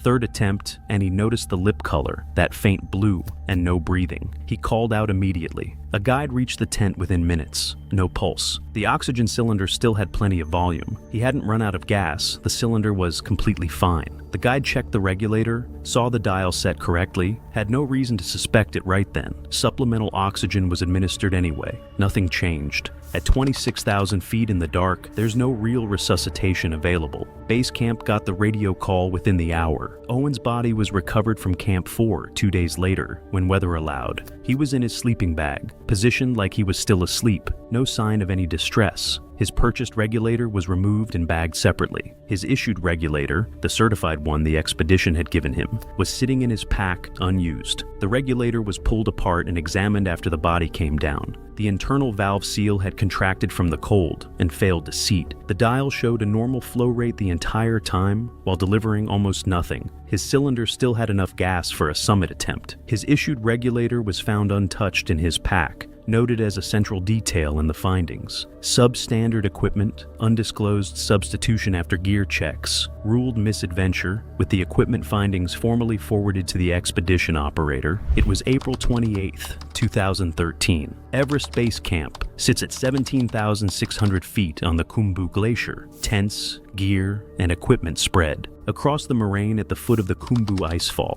In the spring season, it gets surprisingly social up there. Multiple expeditions camped within walking distance of each other. Mess tents, cook staff, people swapping stories over dinner. It's easy to forget where you are. Frederick Mayer was 45, owned a bar in Nashville, Tennessee. Social guy, never had trouble talking to people, always knew everyone in the room. He'd done some hiking and one guided Whitney summit at 14,505 feet. Felt like a big deal, just not anywhere close to what Everest asks for. A friend summited in 2012, came back saying it was the greatest thing he'd ever done, and that was all Frederick needed to hear. He signed up with a commercial operator for spring 2013, showed up with good gear and money to spend, and basically turned base camp into a social trip. Every night at someone else's mess tent, drinking, staying up late, eating whatever was going around. One full rotation up to Camp 2, turned back early on the second before even reaching Camp 3. Told the guides he'd seen enough and felt ready. They pushed for a full second rotation. He said he felt strong, and that was pretty much the end of that conversation. Let me be clear, acclimatization isn't about how you feel. It's about what's actually happening in your blood. Your body needs weeks of specific rotation cycles to adapt to lower oxygen, and that process depends on decent sleep, hydration, and keeping the alcohol down. Alcohol suppresses your respiratory drive, dehydrates you faster, and wrecks the sleep your body needs to adapt. Frederick had been doing all of that consistently for weeks before he ever left for the push, which makes me think about how confident he must have felt. Because at base camp, you can feel completely fine while your body is quietly not doing what it needs to do. He left on April 25th with his group. Through the Khumbu icefall, he was slower than expected, blamed his pack. At Camp 1, the headache hit hard. Not the dull background kind most climbers get, but the kind that sits right behind the eyes and doesn't budge. Nausea with it too. He took something for it, waited a few hours until it dulled a bit, and moved on. Didn't mention to the guides how bad it actually was. At Camp 2, a guide did a routine oxygen saturation check. Frederick came back at 73%. Not a hard stop number, but low enough that the guide told him to take a full extra rest day before going further. He rested one night and pushed on the next morning anyway. On the Lhotse face between Camp 2 and Camp 3, it fell apart pretty quickly. Within the first hour, his pace had dropped to almost nothing. He kept stopping on the fixed line and just standing there, holding everyone up behind him. A guide came down to check on him and found him confused, taking forever to respond. Couldn't tell the guide where he was on the mountain. Saturation had dropped further. The guide turned him around on the spot, no discussion. 2 Sherpas walked him down. He couldn't manage it on his own. Supplemental oxygen from a personal supply helped a little, but not enough. Back at Camp 2, he got worse fast. Severe headache, vomiting, harder and harder to wake up. A portable altitude chamber stabilized him enough to move. 3 Sherpas got him down the western Siwiyam and through the upper icefall over roughly 9 hours. He lost consciousness in the lower icefall and never came back. The team made it as far as the glacier moraine below the icefall exit. Pronounced dead there. First serious symptoms on the Lhotse face to death. About 18 hours. The medical assessment confirmed high-altitude cerebral edema, fluid accumulation causing the brain to swell, a direct consequence of pushing into the death zone without adequate adaptation. The progression had likely been building since Camp 1, possibly earlier. Insufficient rotations, consistent alcohol use through base camp, ignored symptoms at Camp 1 and Camp 2, continued ascent against guide recommendation. His journal from his base camp tent was returned to his family. The case was closed without dispute. It was May 22, 2018. Camp 4 on the South Col sits at 26,000 feet, wedged between the upper faces of Everest and Lhotse. The night before, a summit push. It's one of the tensest places on the mountain. Everyone lying in small tents, oxygen hissing, wind pressing against the walls, knowing that in a few hours they're heading into the death zone in the dark. It's not a great place to be angry at someone. Rennie Moore was 39, former competitive cyclist from Albuquerque, New Mexico. Transitioned into mountaineering in his mid-30s. Aconcagua, Denali, one previous Everest attempt in 2016 that ended at Camp 3 from illness. Physically, probably the strongest climber in his group. The problem wasn't his fitness. It was that he did not handle frustration well, like at all. He'd been paired with another climber the whole expedition. Quieter guy, slower pace, and it had been grinding on Rennie since week 1. During the second acclimatization rotation, he'd pushed ahead on the Lhotse face and waited at a fixed anchor for nearly 20 minutes before a guide had to step in.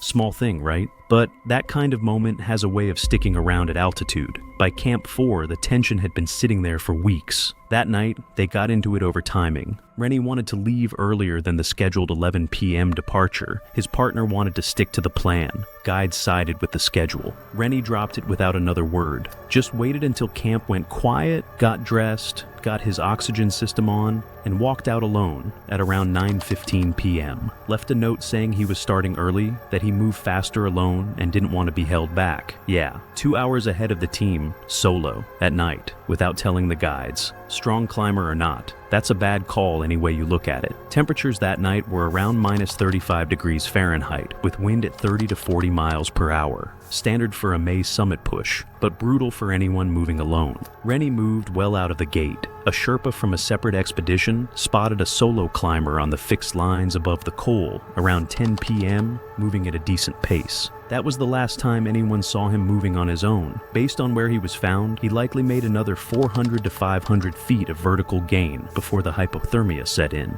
probably somewhere around midnight. When the main group left at 11 p.m., the guides found the note. One Sherpa pushed ahead to find him on the route, while the rest continued. The Sherpa moved fast up toward the triangular face. Rennie was found at around 27,200 feet, just below the balcony at roughly 1:30 a.m., sitting in the snow against a rock off the fixed line. Down jacket unzipped and pushed off his shoulders. Inner fleece with one arm pulled out of the sleeve. His gloves were sitting in the snow next to him, not dropped, placed neatly like he'd set them down on purpose. The Sherpa who found him had seen this before. Paradoxical undressing, it's called. It happens in severe hypothermia when the body's temperature regulation breaks down so completely that blood vessels near the skin dilate and the person genuinely feels overheated. Not confused, actually hot. So they start taking layers off. From the outside, it looks completely irrational. From inside, it probably felt like the most logical thing in the world. By the time someone is doing that, their core temperature has already dropped to a point where the heart is under serious stress. He was alive when the Sherpa got to him, but totally unresponsive, cold through his base layer, oxygen mask still on, cylinder not empty. A second Sherpa came up from the col, and between the two of them, they got his jacket back on and started moving him down. He lost consciousness on the way. They got him back to Camp 4 around 4 a.m. Got him into a sleeping bag with supplemental oxygen running. He didn't wake up. Died at Camp 4 around 6:30 a.m. His oxygen cylinder still had significant volume left. His gloves were collected from where they had been placed neatly in the snow. The note was recovered and documented. The part about not wanting to be held back was noted specifically in the findings. The Sherpa who made the 10 p.m. sighting provided a written account confirming his location and pace. Severe hypothermia with paradoxical undressing. Solo ascent without team knowledge. Departure 2 hours ahead of the scheduled push, with no check-in system in place. Closed as misadventure. It was May 14th, 2016. The southeast ridge sits at around 27,000 feet. A narrow stretch of rock and snow, with a drop on either side that goes further than you'd want to think about. The wind up there is constant. The footing demands full attention, and anything that pulls your focus away from what your hands and feet are doing is a problem. At that altitude, even a small problem can go somewhere bad very fast.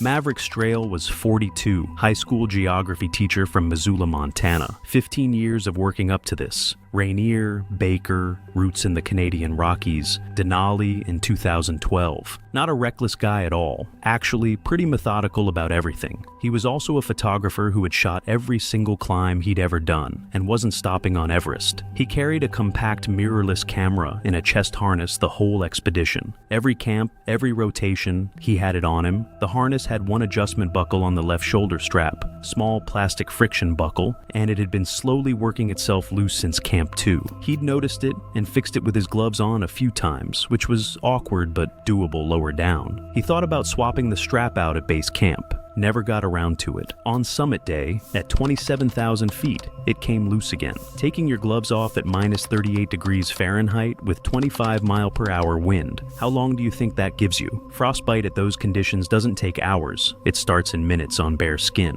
High-altitude mittens are thick and insulated for exactly that reason, but they make anything fiddly pretty much impossible. So, if you absolutely have to use bare hands for something up there, you make it fast. Seconds, not minutes. Maverick stopped on the fixed line, clipped in, and spent about 90 seconds trying to rethread the buckle with his mittens on. Couldn't do it, buckle was too small, mittens too thick. He pulled his right mitten off and tucked it under his left arm. He worked the buckle with his bare hand, threaded the strap through, adjusted the length, tried to lock the fold. Buckle slipped, reset it, slipped again. By the time he got it and pulled his mitten back on, 4 to 5 minutes had gone by. His fingers were already pale and waxy from the first knuckle to the tips. That's deep frostbite onset, and it happens fast in those conditions. The tissue was already freezing. He wouldn't have felt it because frostbitten tissue goes numb. He kept climbing. Over the next 40 minutes, moving up toward the south summit, the damage in his right hand kept progressing. By the time he got to the south summit at around 8:20 a.m., his right hand was essentially useless. Fingers wouldn't flex, couldn't grip anything with any real force. A guide checked his hand at the south summit and turned him around on the spot. Maverick didn't push back.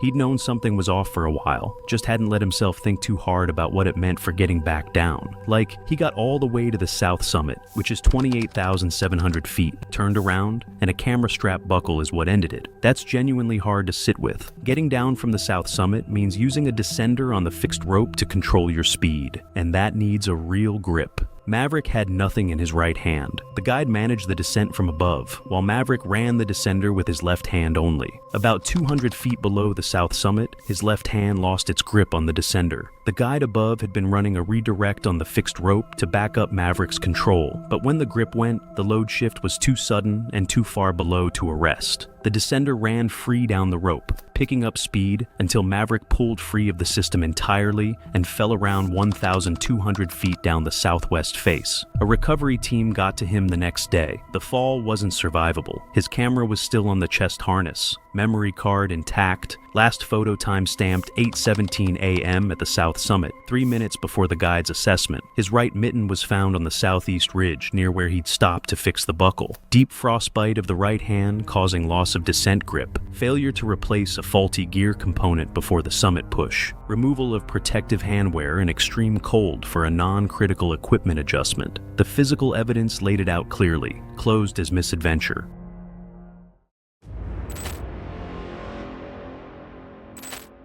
It was May 19th, 2014, at Camp 4 on a high-altitude expedition's peak in the Nepalese Himalayas.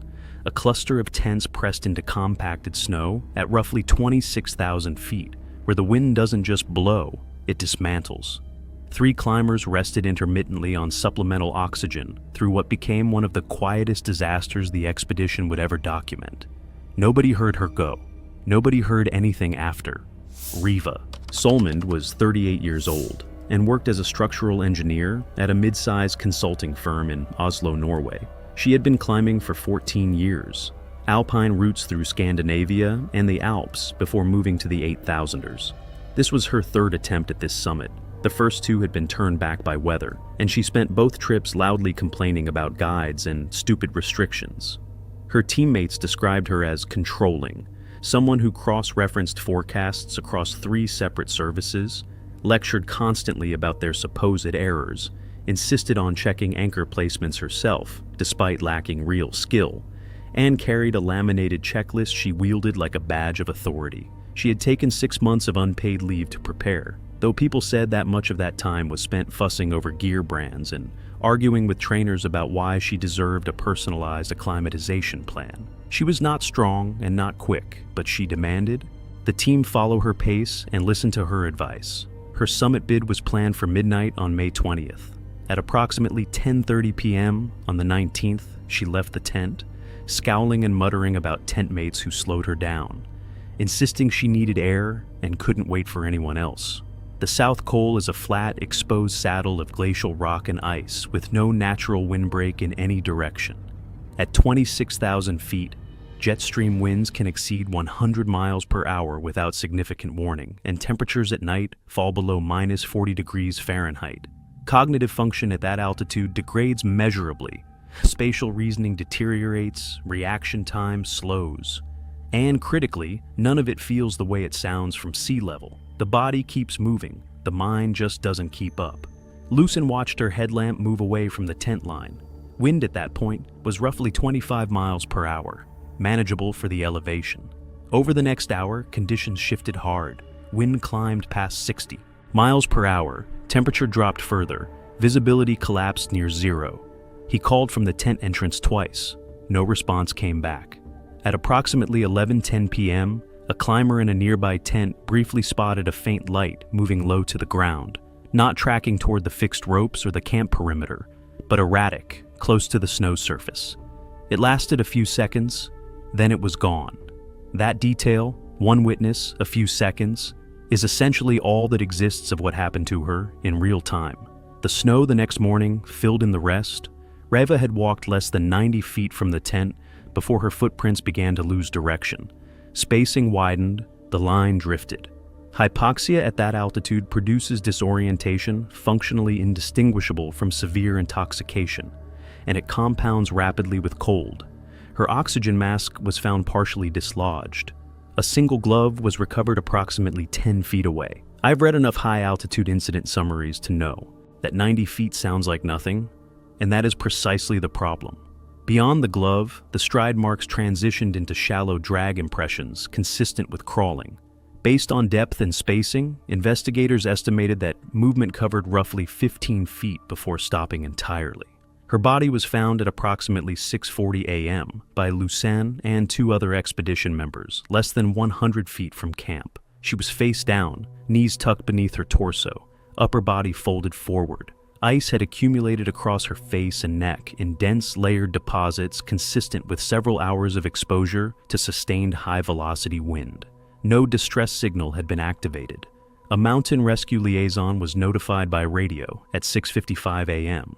Her body was secured and relocated a short distance from the active camp area later that day due to conditions at that altitude. The expedition medical report later attributed the cause of death as fatal hypothermia with contributing hypoxic impairment. Everyone who knew Reva used roughly the same words: arrogant, controlling, overconfident.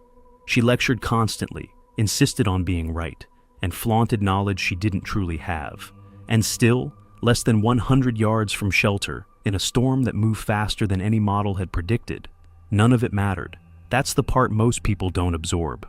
The mountain doesn't negotiate with entitlement or attitude. It was May 18, 2016, on the upper slopes of Mount Everest, along the South Col route at around 25,000 feet. Above that point was the death zone, where the human body can only function for a limited time. Climbers move through it, knowing that delays aren't just inconvenient, they can become dangerous very quickly. Alina Vorsk, 41, worked in luxury real estate in Naples. She was used to controlling schedules and getting results on her own terms. She had climbed Mount Rainier and Denali, but nothing at this altitude. She joined a commercial expedition expecting structure and support, but not necessarily the level of discipline required. From the way this starts, it feels like she approached Everest as something she could manage, not something that would push back. The route above Camp 4 was made up of steep ice slopes with fixed ropes. Temperatures stayed around minus 20 degrees Fahrenheit, and winds were expected to increase later in the day. At that elevation, oxygen levels dropped to about 30% of sea level, making every step harder. Most teams leave before dawn to avoid deteriorating weather later on. Her expedition leader set a 1 a.m. departure time. That's standard, but Alina refused. She didn't want to start that early and pushed for a daylight climb instead. She eventually left around 6 a.m., about 5 hours behind the main group. That delay doesn't just put you behind schedule, it puts you in a completely different version of the mountain. As she moved higher, she began encountering climbers already descending from the summit. That meant stopping frequently, stepping aside, and waiting for others to pass pass. At that altitude, every stop takes effort to recover from. Breathing becomes more labored, and it's harder to regain momentum. Those pauses may not seem like much, but up there, they add up faster than people expect. By late morning, winds on Mount Everest reached 35 miles per hour. Blowing snow reduced visibility to under 30 feet, and the route became difficult to follow. At 25,500 feet, she paused on a narrow traverse, but stiff hands and hardened ice left little margin for error. Attempting to clip into the next anchor, her crampon caught, she fell sideways, and while the rope stopped her from falling down the mountain, it swung her into the slope, causing multiple rib fractures and serious head trauma. She was left suspended, unable to stabilize herself. At that point, it's not just about technique anymore. It comes down to whether your body can respond, and hers was already under too much stress. She couldn't regain proper footing, her movements slowed, and her coordination dropped. The cold continued to affect her. Her body was losing heat, and her ability to react was fading. You can see how everything starts stacking here. Fatigue, cold, and now injury. None of it is immediate on its own, but together it becomes overwhelming. Other climbers were nearby, but they were also slowed by congestion and worsening conditions. It took time for anyone to reach her, and at that altitude, time is limited. She remained in that position for over an hour. During that time, her condition continued to decline. The exposure, combined with her injuries, made recovery unlikely. Without movement or proper shelter, her body couldn't keep up with the stress. Her guides eventually reached her and tried to stabilize the situation. But moving an injured climber at that altitude, in those conditions, is extremely slow. Winds continued to increase and visibility remained low. Even with help, there's only so much anyone can do up there. The mountain sets the pace, not the people. By the time they secured her, she had already lost consciousness. She did not respond after that point. Her body was recovered 3 days later, once conditions improved enough for a safe retrieval. The cause of death was listed as blunt force trauma, with severe hypothermia as a contributing factor. Delayed timing, prolonged exposure, and exhaustion were also noted. Looking at how it unfolded, it all traces back to that early decision. Starting late didn't seem critical at the time, but up there, small choices don't stay small for long.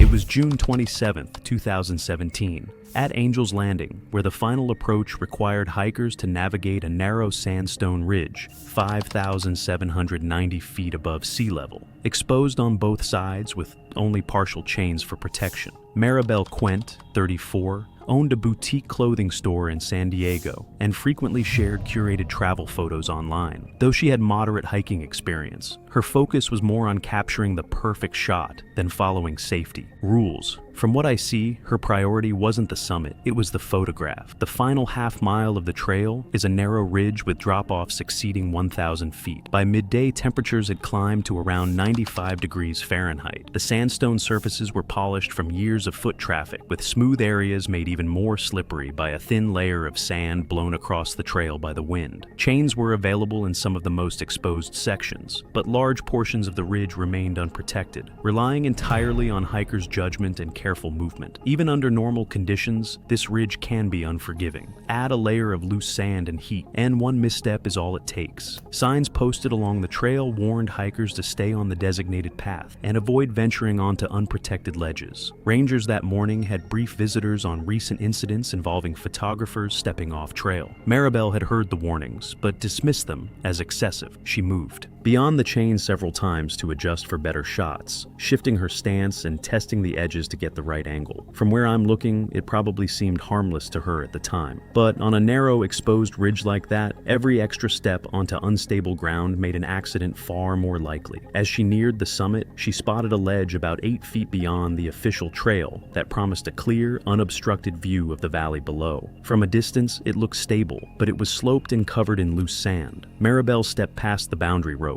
and moved toward the ledge, testing each foot placement carefully, but missing how the surface could shift beneath her. Her camera bag, weighing roughly 12 pounds, subtly shifted her center of gravity, forcing her to lean forward slightly to maintain balance. Here, you can see how even a small shift in weight or footing can completely change your stability. Those few extra pounds made the difference. Sandstone beneath her was smooth, with almost no texture to grip. As she adjusted for the photo, her right foot began to slide on the sand. She tried to correct, but instead accelerated the movement. Her hands reached for a hold, but the smooth rock offered nothing to grab. Within seconds, she was sliding uncontrollably toward the edge. Momentum carried her over the precipice. Witnesses reported she disappeared from view almost instantly. instantly. The fall was estimated at roughly 1,000 feet. That moment is almost impossible to stop once it begins. One slip and gravity takes over. It's a brutal reminder of how thin the line is between safe and fatal. Other hikers immediately alerted park rangers via emergency communications. Immediate rescue was impossible due to the exposed terrain, so recovery waited until conditions allowed a helicopter later that afternoon. Death was confirmed as instantaneous from blunt force trauma, with contributing factors including leaving the trail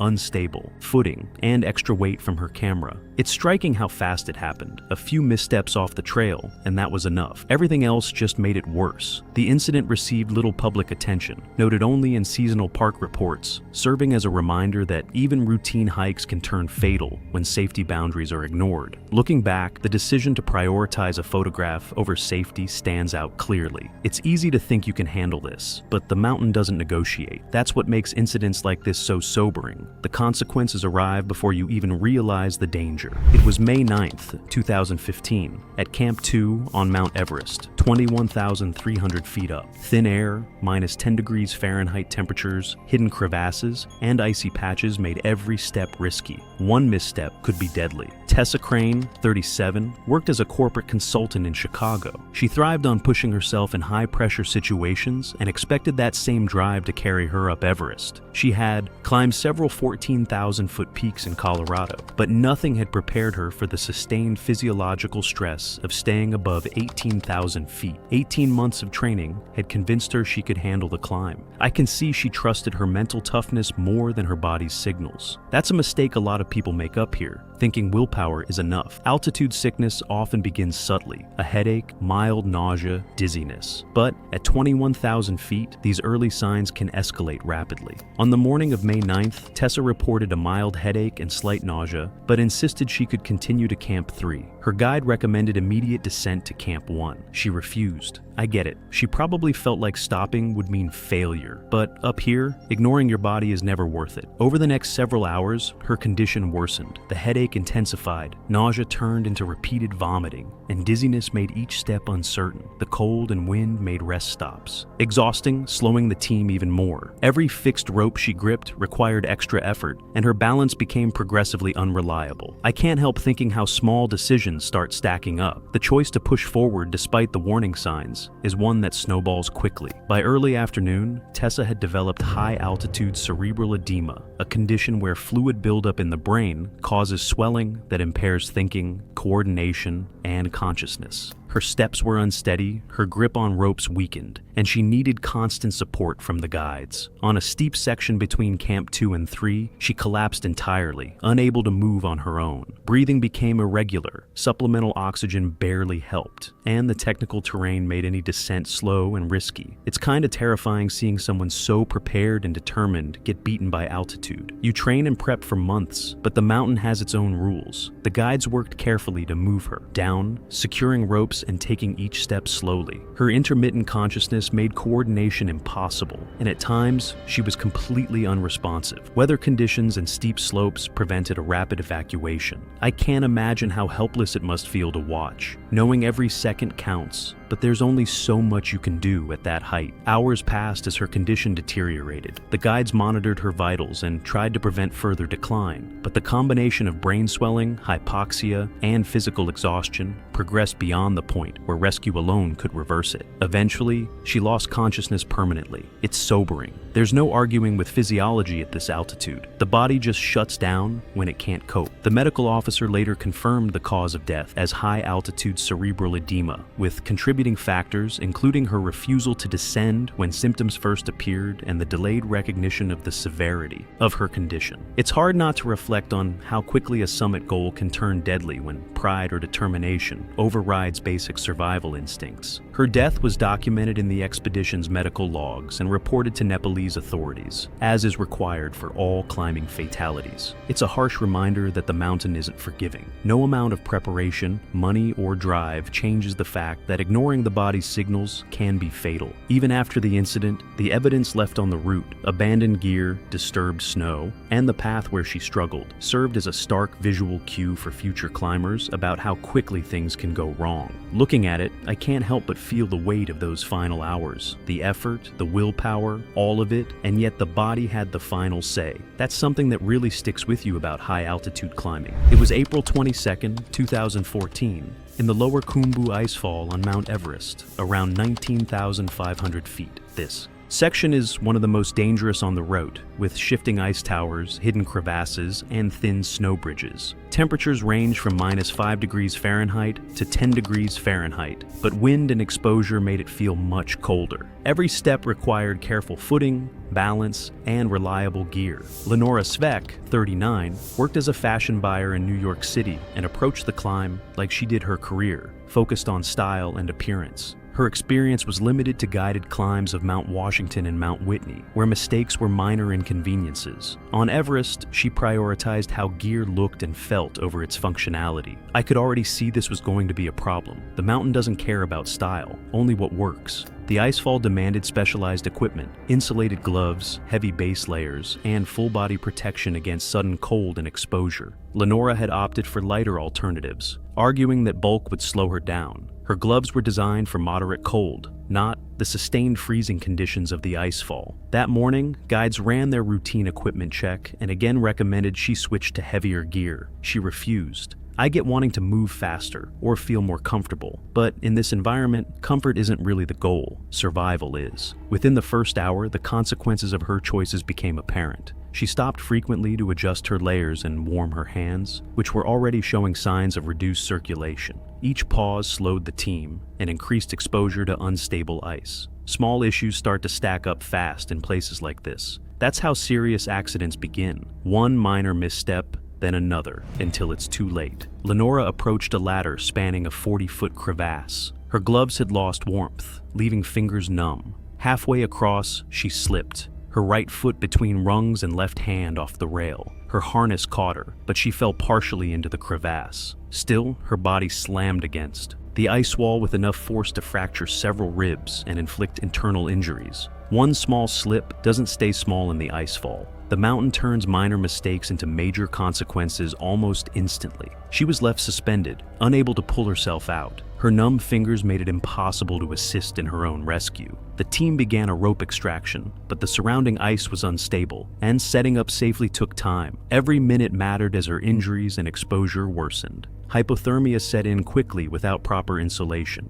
It's easy to underestimate how fast the cold drains you when movement is limited and adrenaline can't protect you anymore. The team eventually managed to extract her, but her condition was critical. She was unresponsive, and attempts to stabilize her were limited by the terrain. The expedition's medical officer later confirmed the cause of death as internal injuries compounded by severe hypothermia, with contributing factors including inadequate protective gear and reduced dexterity from cold exposure. The warnings were clear early on, and the contributing factors were present before the incident. The incident was included in the season's climbing reports, emphasizing the vital role of proper equipment. One small detail, like gloves, ended up being a huge factor. Up here, there is no margin for error, no second chances. The icefall remained as treacherous as ever after the accident. The mountain didn't change. The risks stayed exactly the same. And that's the thing about climbing Everest. It doesn't negotiate, it doesn't adjust. It's unforgiving, and it doesn't care about your priorities or how much money you spent. Lenora's death demonstrated how personal preference and underestimating environmental hazards can have fatal consequences, especially when combined with technical terrain and extreme cold. It's sobering to realize that a decision as small as lighter gloves or an easier outfit could set off a chain of events that no one can reverse once it starts. It was May 21st, 2018, on Everest's summit ridge at 28,500 feet, deep in the death zone where humans can survive only hours. Temperatures hit -25 degrees Fahrenheit, oxygen dropped to 30% of sea level, and the exposed ridge left no room for error. Every step demanded precise energy and oxygen management, and even small mistakes could be fatal. Karen Dolev, 42, worked as a marketing executive for a Fortune 500 company in Dallas. She had built her career on exceeding targets and refusing to accept limits, and she brought that same mindset to Everest. Her climbing resume included Denali and Aconcagua, but she had never spent extended periods above 25,000 feet, where the human body deteriorates quickly, regardless of fitness. She approached the expedition like a professional objective, measurable, attainable, and under her control, but the mountain operates on a different rule set. You can't negotiate with the altitude. It doesn't care how determined you are. The summit ridge is one of the most dangerous parts of the entire climb. Even with supplemental oxygen, climbers must adhere to strict turnaround times, usually between noon and 2 p.m., to allow for safe descent. Guides enforce these rules because the margin for error is minuscule. Afternoon conditions often deteriorate rapidly, winds increase, and visibility drops. Karen had been moving aggressively throughout the ascent, consuming oxygen at a higher than average rate. She was still 400 vertical feet below the summit, already behind the schedule that would have ensured survival. At this point, I could tell that pushing forward was becoming more than just risky. It was straight up life-threatening. When her guide ordered the turnaround, she refused. Karen argued that she was close enough to the summit to continue safely, pointing to other climbers still ascending. She treated the instructions as suggestions rather than life-saving rules. Her oxygen supply was insufficient for both the ascent and a safe descent, but she dismissed the calculations. It's hard not to see this as classic summit fever. The investment, the ego, the mindset that success outweighs survival. Against explicit warnings, she pressed on. By early afternoon, the weather turned faster than forecasted. Winds exceeded 40 miles per hour, snow drove horizontally, and visibility dropped to less than 20 feet. Her oxygen supply reached critically low levels, forcing her to ration what little remained. Reduced oxygen combined with extreme exertion slowed her movement and impaired coordination. Every step required focus she could no longer fully summon. Watching a climber like this, you realize that determination alone can't replace oxygen or timing. It becomes cruelly obvious how fragile the human body is up here. Approximately 200 feet below the summit, Karen's supplemental oxygen was effectively gone. She relied solely on the ambient air, which cannot sustain life at this altitude for long. Hypoxia set in quickly. Confusion, poor balance, and impaired judgment made steady movement impossible. Cold exposure accelerated hypothermia, and she collapsed repeatedly along the ridge. It's a harsh reality. At this height, the environment will win if you ignore the rules. Survival isn't negotiable. Other climbers nearby were also fighting for survival and could not provide meaningful help. Rescue was impossible given the extreme wind, low temperatures, and exposure on the ridge. Karen became stranded, and her body slowly shut down under the combined effects of hypoxia and hypothermia. It's sobering to think how quickly the situation escalates. The summit seems so close, yet the death zone doesn't forgive hesitation or defiance. Despite desperate attempts by nearby climbers to offer support, she never regained consciousness. Her body succumbed to oxygen deprivation and extreme cold. Recovery was only possible later in the season, when conditions allowed safe access. The expedition's medical officer ruled the cause of death as hypoxia complicated by severe hypothermia, with contributing factors including refusal to follow turnaround times and mismanagement of oxygen. The incident was documented in climbing summaries as a reminder of the deadly consequences of ignoring protocols in the death zone. Karen's drive to reach the summit, the same force that fueled her professional achievements, had prevented her from recognizing when retreat was the only way to survive. At that altitude, ambition and determination don't change the outcome. The conditions don't adjust to the climber, and exceeding physical limits at that altitude leads to rapid decline. It was May 11, 2013, on the ascent to Camp 3 at 23,500 feet, a steep, narrow ice route with fixed ropes. Temperatures hovered around -15 degrees Fahrenheit, and wind and exposure made any pause risky. Every step demanded full focus. Hesitation or distraction could be deadly. Noreen Valek, 36, managed human resources for a tech company in Seattle. She was assertive, confident, and used to challenging authority in her professional life. That same mindset carried over to Everest, where she consistently questioned her guide's decisions and safety protocols. Her previous trekking experience included portions of the Annapurna Circuit and Mount Rainier, but she had never faced terrain where hesitation and debate could be fatal.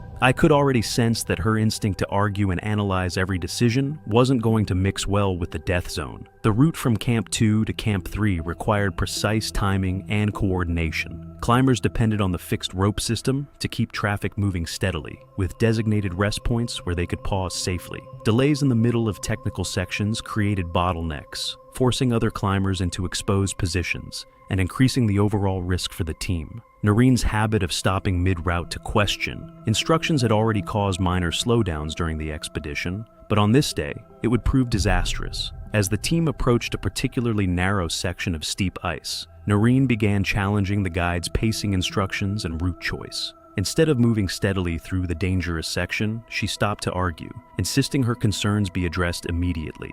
Other climbers were forced to wait in exposed positions while she debated the plan. From what I can see, this was exactly the kind of split-second distraction that the mountain doesn't forgive. Her guide repeatedly told her to continue and save discussions for the designated rest point, but she refused. The delay created a bottleneck, backing up several climbers on the fixed rope. While focused on the argument, Noreen failed to pay full attention to her footing and body position. As she gestured during the discussion, her crampon caught on the rope, and she lost her balance. The fall was arrested by her climbing harness, but she swung into the ice face with considerable force. The impact caused head trauma and internal injuries.